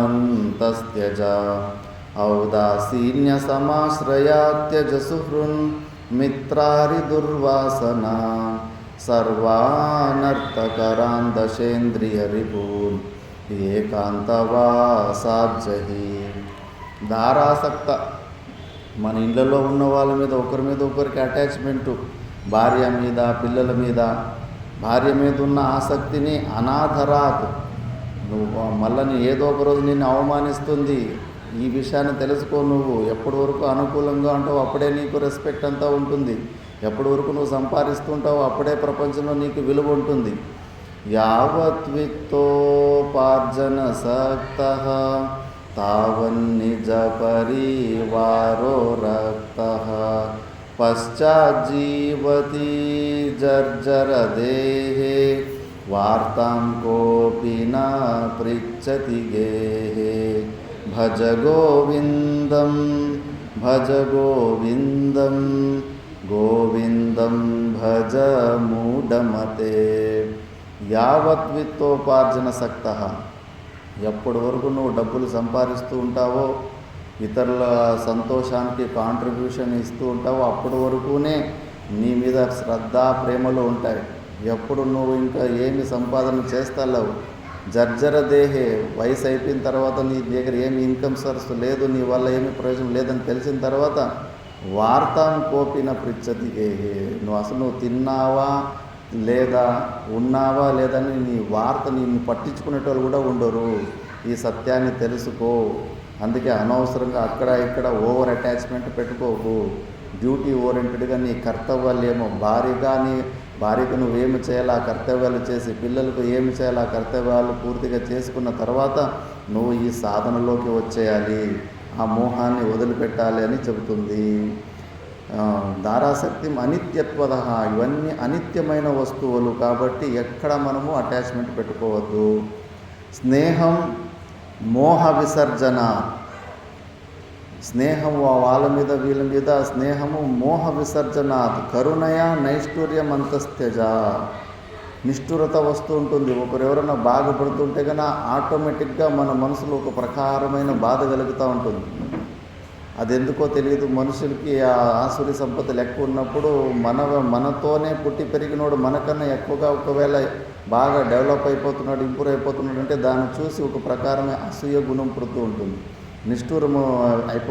నిష్ఠురత వస్తూ ఉంటుంది. దాన్ని కరుణా గుణము ద్వారా నువ్వు ఆ భావాన్ని తొలగించుకోవాలి. ఔదాసీన్య సమాశ్రయ త్యజసుహృన్ మిత్రారి దుర్వాసన.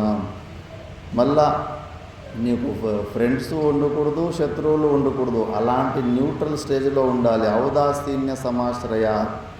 మా ఆశ్రమంలోనే ఒక చిన్న ఘటన జరిగింది.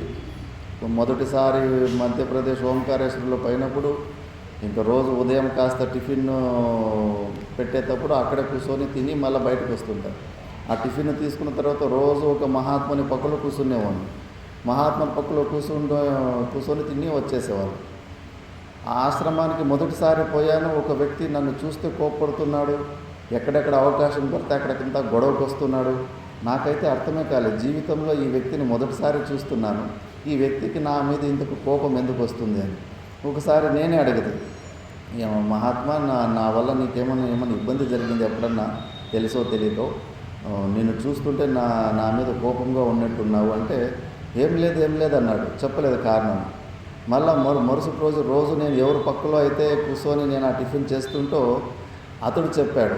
అతనికి పోయి చెప్తే ఈ సమస్యని, అరే నీకు తెలీదు, నాకు వానికి పడదు, నువ్వు రోజు వచ్చి నా పక్కలో కూర్చుంటున్నావు కదా, అందుకే నువ్వు కూడా అతనికి శత్రువు అయిపోయావు అని. అంటే మనం ఎవరికి ఫ్రెండ్ అయి ఉంటామో ఆ ఫ్రెండ్కి ఎవరెవరు శత్రువులు ఉంటారో వాళ్ళకి మనకు కూడా శత్రువులు అయిపోతారు.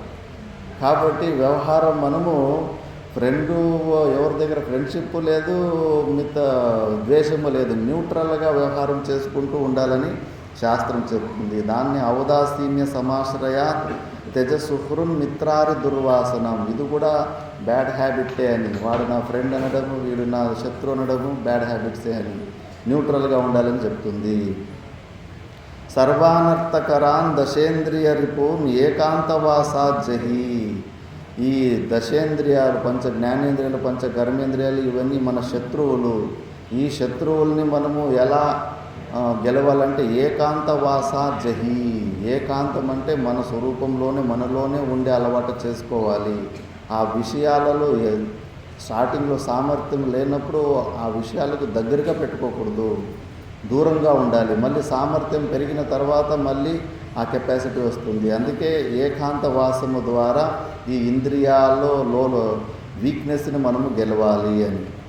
మళ్ళీ ఆలస్యం త్వరయా శ్రమం శ్రమదియా తంద్రిం సముత్నతః భేదభ్రాంత్య భేదదర్శన బలాత్ మిథ్యాత్వతః సత్యతాం మర్మోక్తిం నిజమర్మ కర్మ కథయా క్రోధం స్వసామ్యే క్షణాత్ ఆక్రోశం కుశలోక్తి తస్త్యజమన చింద్య ప్రమాదో భయం.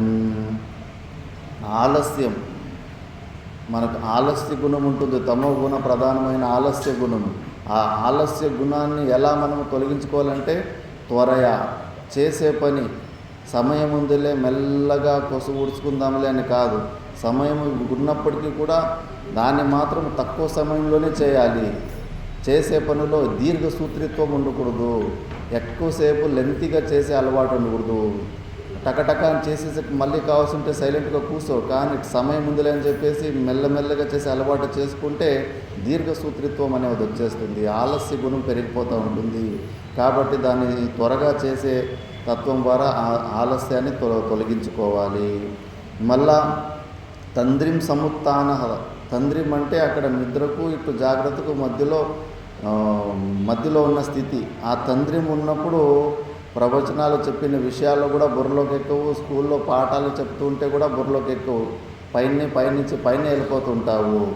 ఆ తంద్రిని ఫుల్ అలర్ట్గా ఉండడం వల్ల ఆ తంద్రిని గెలవాలి. భేదభ్రాంతి అభేద దర్శన బలాదు, భేద బుద్ధులు విపరీతంగా పుడుతుంటాయి. వాడు వేరు, వీడు వేరు, నేను వేరు. నా భేదని అభేద బలాదు అంటే ఈ ఆత్మజ్ఞానం వల్ల భేద బుద్ధిని తొలగించుకుంటూ ఉండాలి. మళ్ళీ మర్మోక్తి, వాళ్ళ గురించి వీళ్ళ గురించి సీక్రెట్లు నిందారసం చెప్పుకోవడము బాగా అలవాటైపోయి ఉంటుంది. వాళ్ళ గురించి వీళ్ళ గురించి, వాళ్ళ వీక్నెస్లు వీళ్ళ వీక్నెస్ల గురించి చెప్పుకోవడం కన్నా మన వీక్నెస్లు మనం ఇంకొకరికి చెప్పుకుంటే ఆ పాపం కరిగిపోతుంది అంటారు. పశ్చాత్తాపం చేసినంత పని అవుతుంది. కాబట్టి మర్మోక్తి నిజమర్మ కర్మ కథయ, మన కథలే మనం చెప్పుకుందాం, మనలో ఉన్న లోపాల గురించి మనం చెప్పుకుందాం, ఇతరుల్లో ఉన్న లోపాల గురించి చెప్పుకునేది వద్దు అని. మళ్ళీ క్రోధం 2 సార్లు చెప్పారు. స్వసామ్యే క్షణాత్, ఎందుకంటే క్రోధము చాలా డేంజర్. క్రోధం వచ్చినప్పుడు ఆయుష్ చాలా తొందరగా, ఆయుష్ కూడా క్షీణించిపోతూ ఉంటుంది క్రోధం వల్ల. మళ్ళీ దానివల్ల అనేక పాపకర్మలు క్రోధం వచ్చిన తర్వాతనే చేస్తూ ఉంటాం.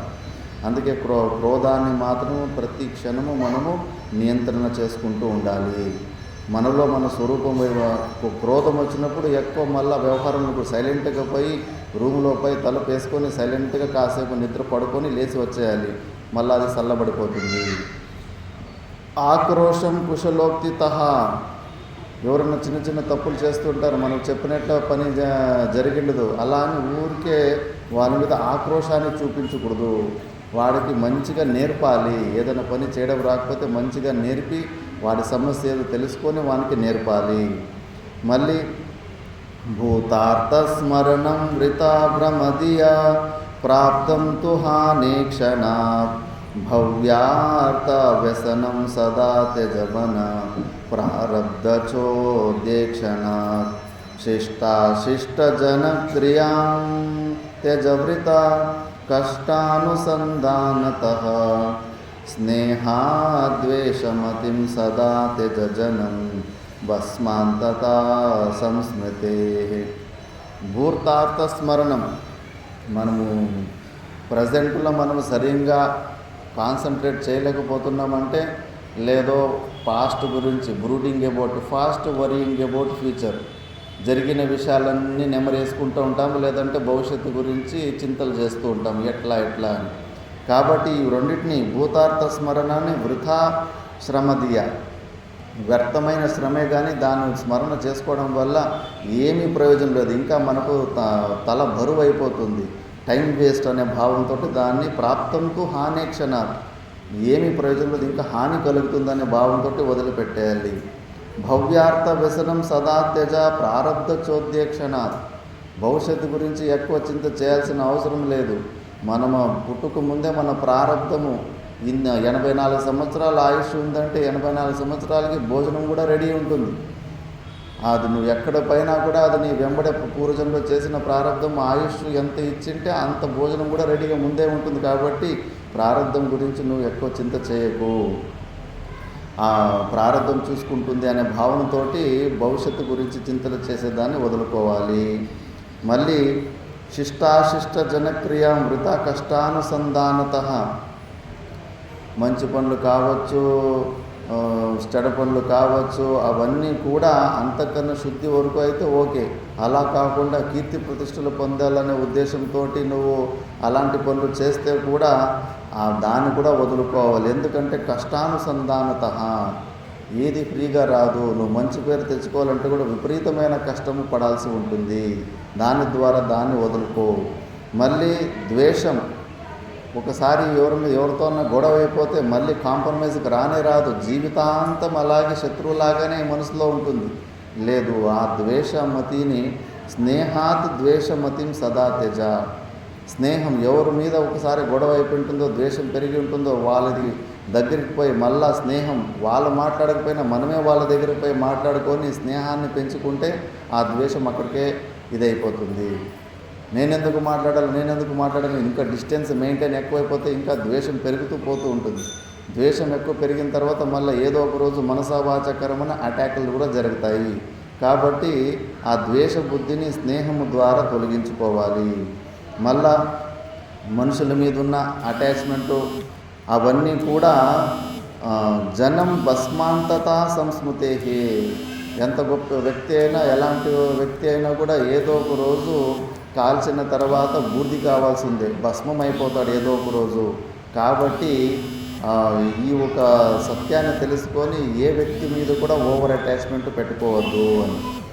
మళ్ళీ అధ్యాత్మాదిభవం సదా త్యజమన తాపం స్వభావేక్షణ వైషమ్యం సమభావత పరకత విక్షేపమక్షోభత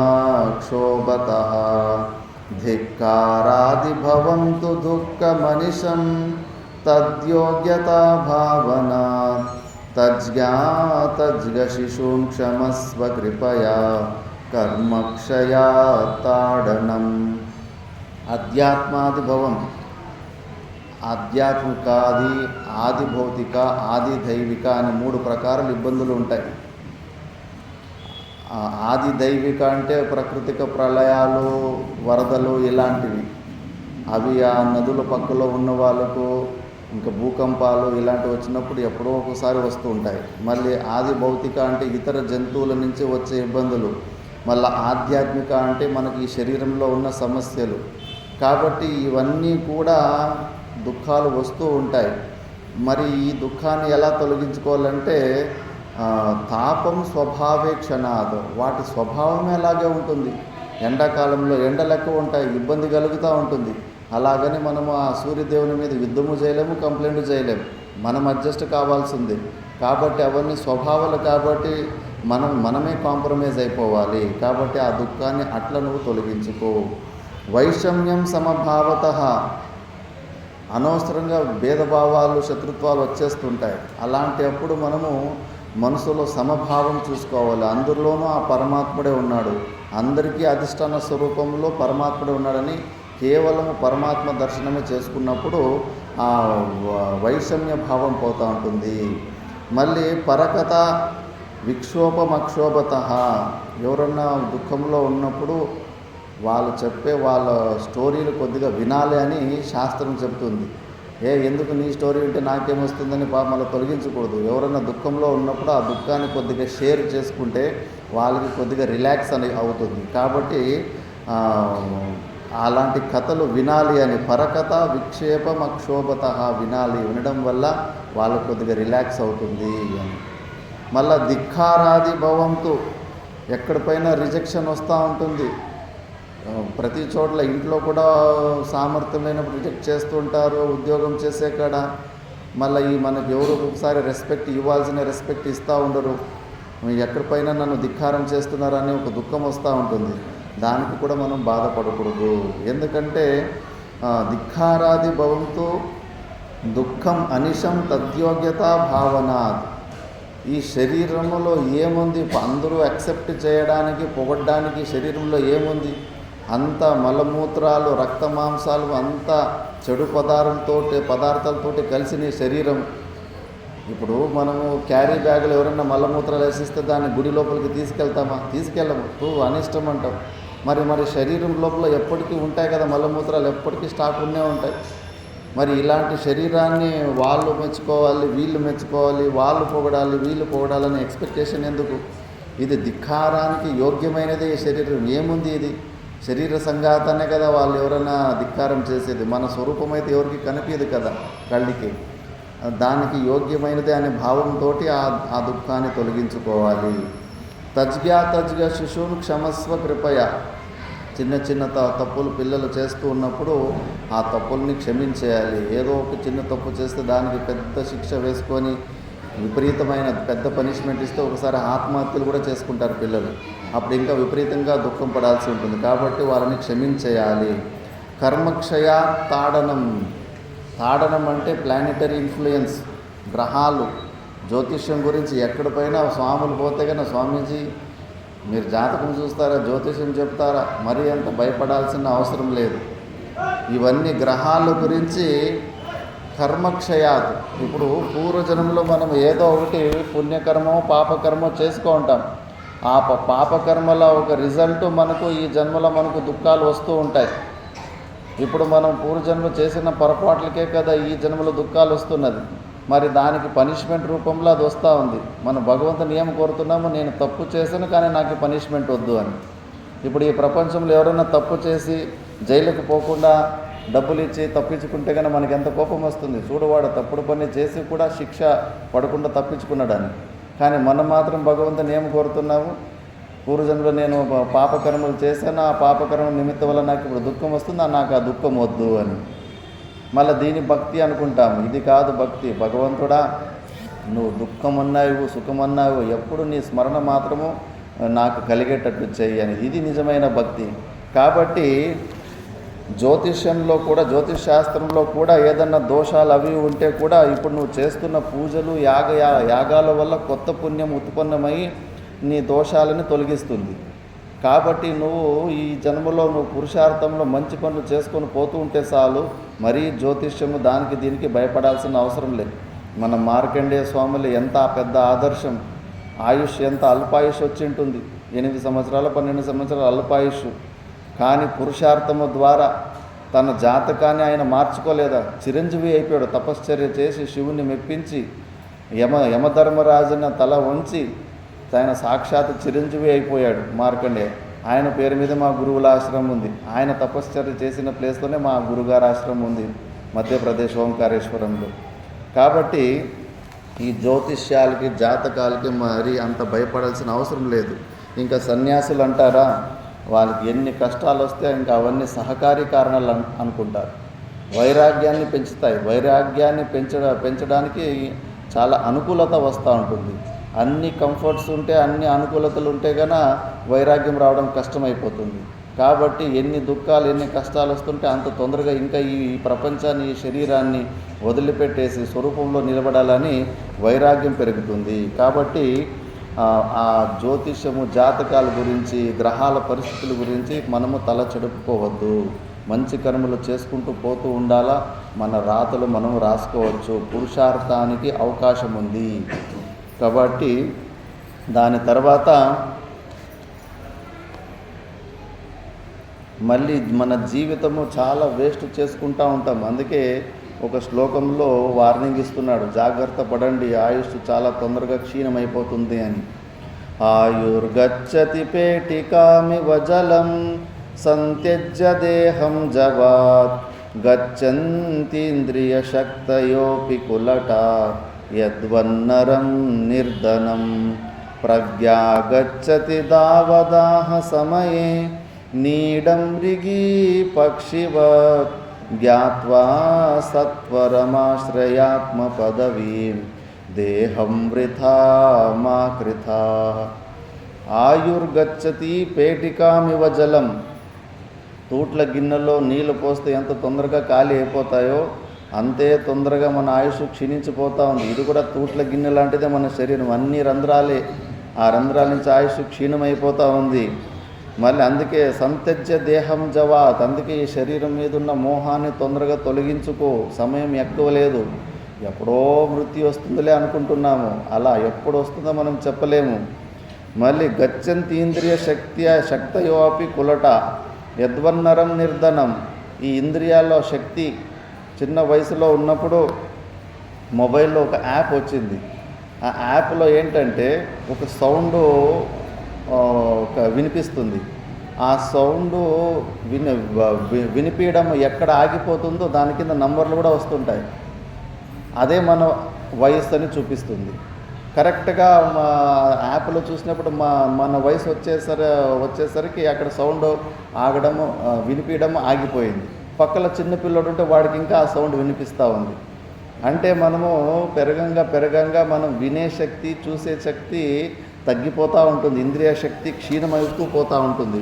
కాబట్టి ఇంద్రియ శక్తులు కులటా స్త్రీ అంటే డబ్బులు ఉన్నప్పుడే ఒక వ్యక్తికి స్నేహం చూపించి డబ్బు లేనప్పుడు ఎలా వదిలిపెట్టేస్తుందో అలాగ ఇంద్రియాల్లో అంతిమ సమయంలో మనల్ని వదిలిపెట్టేస్తాయి, మన సాధనకు పనికి రావు. ఇప్పుడు కూడా ఎంతోమంది వృద్ధులకు గట్టిగా మాట్లాడకుండా పోతే వినిపించదు చెవులు, అలాంటి పరిస్థితి. మరి ఇంకా ఏమి శ్రవణం ఎలా చేస్తారు?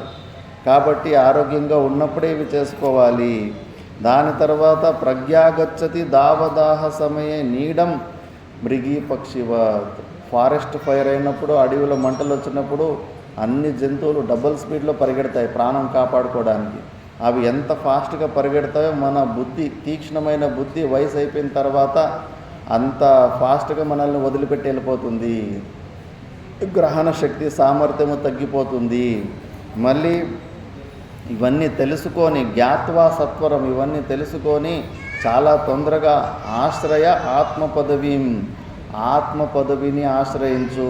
దేహం వృథా మా కృత. భగవంతుడు ఇచ్చిన ఈ గొప్ప అవకాశాన్ని వృథా చేయకు అని విద్యారణ్య స్వాములు మనకు ఇట్లా వార్నింగ్ ఇచ్చారు. కాబట్టి ఈ వాసనా క్షయంలో ముఖ్యంగా పూర్వజన్మలో మనం చేసుకున్న అనుభవాలు, అనుభూతులు, ఆ అనుభూతుల వల్ల ఈ జన్మలో దానికి తగిన విషయాల గురించి చింతనలు జరుగుతుంటాయి మనసులో. ఆ చింతనలు పూర్వజన్మ వాసనలు, వాటి ప్రభావం వల్ల దానికి అనుకూలమైన విషయాల చింతనలు జరుగుతూ ఉంటాయి. ఆ విషయ చింతనలు జరిగిన తర్వాత ఆ విషయాలు పొందాలని క్రియలు. లాస్ట్లో యుద్ధం ఈ మూడిటి ద్వారానే మనం చేసుకోవాల్సి ఉంటుంది. అనేక జన్మల నుంచి ఉన్న వాసనల వల్ల దానికి తగిన విషయాల గురించి మనకు ఆలోచనలు వస్తూ ఉంటాయి. ఆలోచనలు చేస్తూ ఒకరోజు ఆ విషయాన్ని పొందాలని క్రియలు చేస్తూ ఉంటారు. కాబట్టి దీన్ని వాసనాక్షయ పీరియడ్లో మనము చూసుకుంటూ ఉండాలి.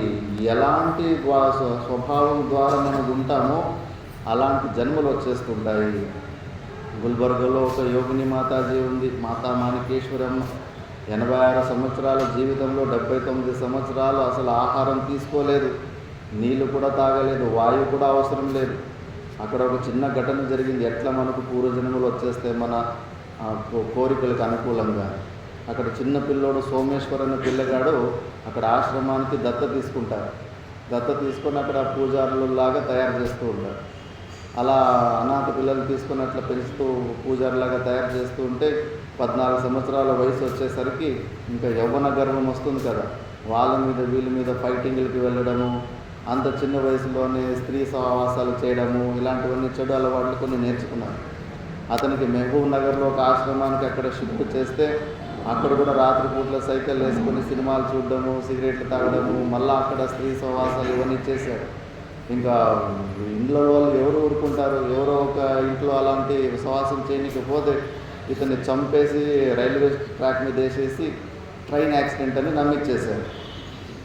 మళ్ళీ ఒక 2-3 నెలల తర్వాత మా అమ్మగారు అనుష్ఠానంలో నుంచి బయటకు వచ్చిన తర్వాత, అమ్మ పిల్లగాడు ఇట్లా ట్రైన్ యాక్సిడెంట్లో చనిపోయాడంటే, అది ట్రైన్ యాక్సిడెంట్ కాదు నాయన, అది మర్డరు, వీడు చేసిన తప్పుడు పనికి అలాగే చేశారు వాళ్ళు, ఇంకా దాన్ని ఏమి చేసేది లేదని చెప్పి మళ్ళా ఒక సంవత్సరం అయిన తర్వాత ఆ పిల్లగాడు తోటి చదువుకున్న వాళ్ళు ఇంకో మిగతా పూజారులు ఉంటే వాళ్ళని పిలిపించి, చూడు నాయన, మీ దోస్తు సోమేశ్వర్ ఈరోజు గోశాలలో వస్తున్నాడు, ఎద్దు జనం ఎత్తి వస్తున్నాడు, మీరు పోయి ఆ గోవు ఆ బిడ్డని డెలివరీ అయ్యేటప్పుడు మీరు ప్రదక్షిణ ఏదైనా మంచి కోరికలు ఉంటే ఆ కోరికను మనసులో పెట్టుకుని ప్రదక్షిణలు చేయండి, అవి నెరవేరుతాయని చెప్పిందని.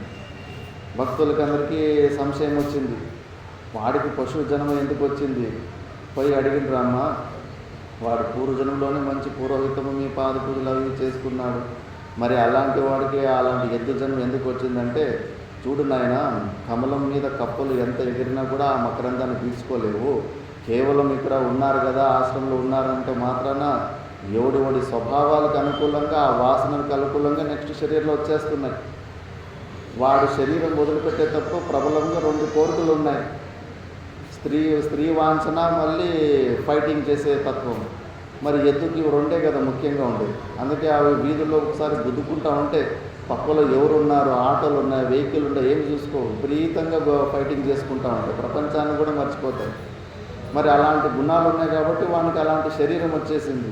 మళ్ళీ ఆశ్రమానికి వీడు రుణపడి ఉన్నాడు, దున్నడానికి వేయండి, పొలంలో పని చేయండి అని చెప్పాడు. మళ్ళీ అదే ఆశ్రమంలో పటేల్ రామరెడ్డి అని మహానుభావుడు స్టార్టింగ్లో అమ్మగారికి చాలా సహాయం చేశారంట, ఆశ్రమం ఒక స్థాయికి రావడానికి. మంచివాడే, కాకపోతే శరీరం వదిలిపెట్టేటప్పుడు ఎలాంటి భావంలో ఉన్నాడేమో తెలియదు, ఆవు జన్మ తీసుకొని వచ్చేసింది. మళ్ళీ అమ్మగారు, చూడు నాయన, ఈయన పటేల్ రామరెడ్డి ఈయన ఏదో ఒక కారణం వల్ల ఆవు జన్మ వచ్చింది, ఆశ్రమమే ఆయనకు రుణపడి ఉంది, కాబట్టి దీనికి ముక్కు తాడు వేయకూడదు, తాడు కట్టేయకూడదు, అది ఏ పూల చెట్టునైనా తినచ్చు, మన పంటలలో ఏ పంటనైనా తినచ్చు, ఎవరు కొట్టకూడదు, తోలకూడదు అని చెప్పింది. ఆ ఆవు అలాగే కొన్ని రోజులు ఉంటూ ఒక్కోసారి ఇంకా చెరుకు తోటల నుంచి చెరుకు రసం తీసి అక్కడ పెడుతున్నప్పుడు ఇంకా విపరీతంగా అది తీయగా ఉంటుందని తాగి కొద్దిగా పొట్టలో గ్యాస్ వచ్చి ప్రాణం వదిలిపెట్టి. అంటే శరీరాలు మనకు ఎలా వస్తాయంటే మనలో ఉన్న వాసనలకు అనుకూలంగా వచ్చేస్తుంటాయి. కొంతమందికి నేను ఎమ్మెల్యే కావాలి, నేను రాజును కావాలి, లీడర్ కావాలని కోరిక ఉంటుంది, కానీ దానికి తగిన పుణ్యకర్మ చేసుకోకుండా పోతే దోమలకు నాయకుడు, పందులకు నాయకుడు, కుక్కలకు నాయకుడు అలా కూడా జన్మలు వచ్చేస్తుంటాయి. కోరికలకు అనుకూలమంత పుణ్యకర్మ ఉంటే అలాంటి జన్మలు వస్తాయి. కోరిక ఏమో పెద్దగా ఉంది కానీ పుణ్యకర్మలు మాత్రం చేయలేకపోతే కానీ అట్లా జంతువులకు కూడా రాజుల్లాగా జన్మ తీసుకొని రావాల్సి వస్తుంటుంది. అందుకే మనము ఏకాంతంగా ఉన్నప్పుడు మన స్వభావము ఎలాంటిదో అదే మన క్యారెక్టర్. అందుకే మనం నా మనసులో ఇలాంటి కోరికలు ఉన్నాయి, ఇలాంటి కోరికలు ఉన్న జంతువు ఏది అని ఫస్ట్ చూసుకోండి, అర్థమైపోతుంది. అవును, మరి విపరీతంగా కామవాసన ఉన్నోళ్ళు మేకపోతుల్లాగా పుడుతుంటారంట. కాబట్టి ప్రతి ఒక్క కోరికకు అలాంటి ఒక జంతువు ఉంటుంది. అందుకే జాగ్రత్త పడి అలాంటి వాసనలు ఏమన్నా ఉంటే దాన్ని తొందరగా తొలగించుకోవాలి. అందుకే మళ్ళీ వైరాగ్యం గురించి కొన్ని శ్లోకాలు వస్తాయి. ఇప్పుడు వైరాగ్యాన్న పరం సుఖస్య జనకం పశ్యామి వశ్యాత్మనః తచ్చేత్ శుద్ధతరాత్మబోధసహితం స్వరాజ్య సామ్రాజ్యదో ఏతద్వారమజస్రముక్తి యువతే యస్మాత్వమస్మాత్ పరం సర్వత్రా స్పృహయా సదాత్మని సదా ప్రజ్ఞాం కురు శ్రేయసే. వైరాగ్యాన్న పరం సుఖస్య జనకం. అందుకే వైరాగ్యానికి మించిన సుఖం ఇంకోటి లేదు. వద్దు అనుకుంటే ఒకసారి వద్దు అనుకుంటే మళ్ళీ నువ్వు చక్రవర్తివే. అప్పుడప్పుడు మేము రైల్వే స్టేషన్లో కూడా సాధన చేసేటప్పుడు పడుకుంటూ ఉంటాం, ఎంతో ఆనందం అనిపిస్తూ ఉంటుంది. వైరాగ్యంలో ఒక ఆనందం, ఒక సుఖం, అది వేరే లెవెల్ ఉంటుంది. అందుకే తచ్చేత్ శుద్ధతరాత్మబోధ సహితం, ఆ వైరాగ్యానికి కొద్దిగా శుద్ధమైన ఈ జ్ఞానము కూడా తోడైతే స్వరాజ్య సామ్రాజ్యతో నువ్వు వెతుకుతున్న ఆ పరమానందము, ఉత్కృష్టమైన పదవి, సర్వతంత్ర స్వతంత్రమైన పదవి ఏదైతే ఉందో, అందరూ స్వతంత్రం గురించి పోరాటాలు చేస్తున్నారు. కోడాలు అత్త నుంచి, ఎంప్లాయీ వాళ్ళ బాస్ నుంచి, ప్రతి చోట స్వతంత్రంగా ఉండాలని స్థూల రూపంలో మనం పోరాటం చేస్తున్నాం. కానీ నిజమైన స్వతంత్రం ఈ శరీరాలతోటి ఉన్న తాదాత్మ్యము తెంచుకున్న రోజే మనకు నిజమైన స్వతంత్రం అవుతుంది. అది సర్వతంత్ర స్వతంత్రమైన స్థితి పొందితే అలాంటి పదవిని పొందాలి. కాబట్టి వైరాగ్యం అనేది పెద్ద వరం అనుకోవాలి మనకు. అందుకే మహాభారతంలో అందరూ గిఫ్ట్లు తీసుకుంటా ఉంటే కృష్ణుడు కుంతీదేవికి అత్త నీకు ఏం కావాలంటే నాకు కష్టాలు కావాలనైనా అంటుంది. ఎందుకత్త ఇట్లా అడుగుతున్నావంటే కష్టాలు ఉన్నప్పుడే నీ స్మరణ, నీ ధ్యానం ఎక్కువైతుంది నాయన అని అంటుంది. అందుకే ఇవన్నీ మనకు ఈ ప్రపంచంలో ఉన్న అననుకూలత ఒక ప్రకారంగా మనకు వైరాగ్యాన్ని ఉత్పన్నం చేస్తాయి. సౌలతులు ఎక్కువైపోతే కానీ మనకు ఈ ప్రపంచం మీద, శరీరం మీద వైరాగ్యం పుట్టదు. వైరాగ్యం పుట్టకుండా పోతే జ్ఞానం అంటుకోదు. జ్ఞానం అంటుకోకుండా పోతే ఆ సర్వతంత్ర స్వతంత్రమైన పదవిని మనం పొందలేము. కాబట్టి వైరాగ్యానికన్నా మన సుఖము ఇంక ప్రపంచంలో ఇంకోటి ఏదీ లేదు. ఏతద్వార మజస్ర ముక్తి యువతేహే, ఇది ముక్తికి ఇదే ద్వారం, ఈ వైరాగ్యమే ద్వారం. యస్మాత్ త్వమస్మాత్ పరం సర్వత్రా అస్పృహయ సదాత్మని సదా ప్రజ్ఞాం కురు శ్రేయస్సే. అందుకే ఈ వైరాగ్యాన్ని పొందే ప్రయత్నాల్లో నువ్వు సాధనను పెంచుకుంటూ ఉండు. ప్రజ్ఞాం కురు శ్రేయస్సే అని. ఆశాం చింది విశోపమేషు విషయేష్ వేషైవ మృత్యో శృతి త్యక్త్వా జాతి కులాశ్రమేష్వభిమతం ముంచాతి దూరాత్రియాః దేహాదావసతి త్యజాత్మదిశనాం ప్రజ్ఞాం కురుష్వాత్మని త్వం ద్రష్ట్యాస్యమలోసి నిర్ద్వయపరా బ్రహ్మాసి యద్వస్తుతః. ఆశాం చింది, కోరికలను వదిలిపెట్టేసు. విశోపమేషు విషయేషు, పాయిజన్, విషానికి సమానమైన ఈ విషయాలలోనూ ఈ కోరికలను వదిలిపెట్టేసు. మృత్యోహ శృతి, ఇది మృత్యుకు దారితీస్తాయి ఈ విషయాలు.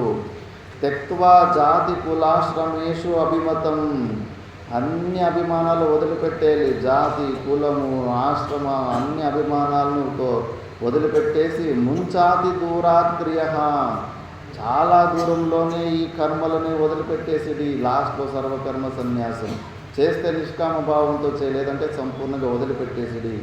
కర్మల జోలికి పోకు, నిన్ను పట్టుకొని లాక్కొచ్చేస్తాయి.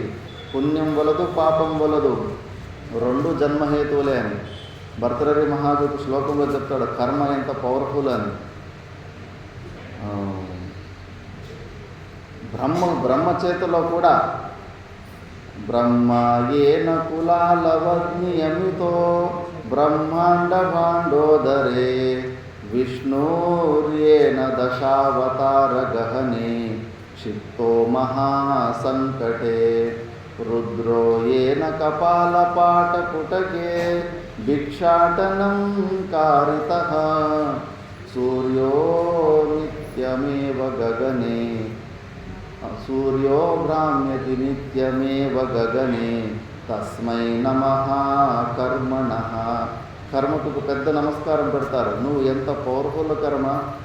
బ్రహ్మ చేతిలో కుండలు చేసేవాడు కుండలు చేయడంలో బిజీగా ఎట్లుంటాడో ఆ బ్రహ్మ చేతిలోనే విపరీతమైన పని చేపిస్తున్నావు.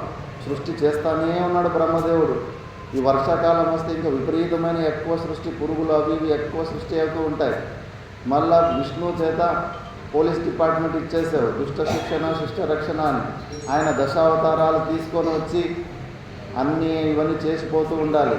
ఆ క్రమంలో గాంధారి అంతే శ్రీకృష్ణ పరమాత్మకి శాపము పెట్టింది. నువ్వు సర్వనాశనం అయిపోతావు అని చెప్పేసి, ఆ పతివ్రత శాపం అబద్ధం కాకూడదని చెప్పేసి ఆ శాపానికి అనుకూలంగా యాదవ కులం కూడా నష్టమైపోయి 8 రోజులు అసలు శ్రీకృష్ణుని శరీరం కూడా ఎవరికి దొరకలేదు. ఒక ప్రకారంగా చెప్పాలంటే అనాథ శవంలాగా ఇవన్నీ కూడా విష్ణు పరమాత్మని చేత ఆ కర్మ చేపిస్తూ ఉంది. మళ్ళీ ఈశ్వరునికి ఒక చిప్పే ఇచ్చేసింది, నువ్వు భిక్షాటన చేసుకుంటూ ఉండు అని చెప్పేసి. సూర్యుని చేత రోజు తిరుగుతూ ఉన్నాడు కాబట్టి వీళ్ళ చేత నువ్వు పని చేపిస్తున్నావు అంటే, ఓ కర్మ నీకు ఒక పెద్ద నమస్కారం అని భర్తృహరి మహారాజ్ అంటాడు.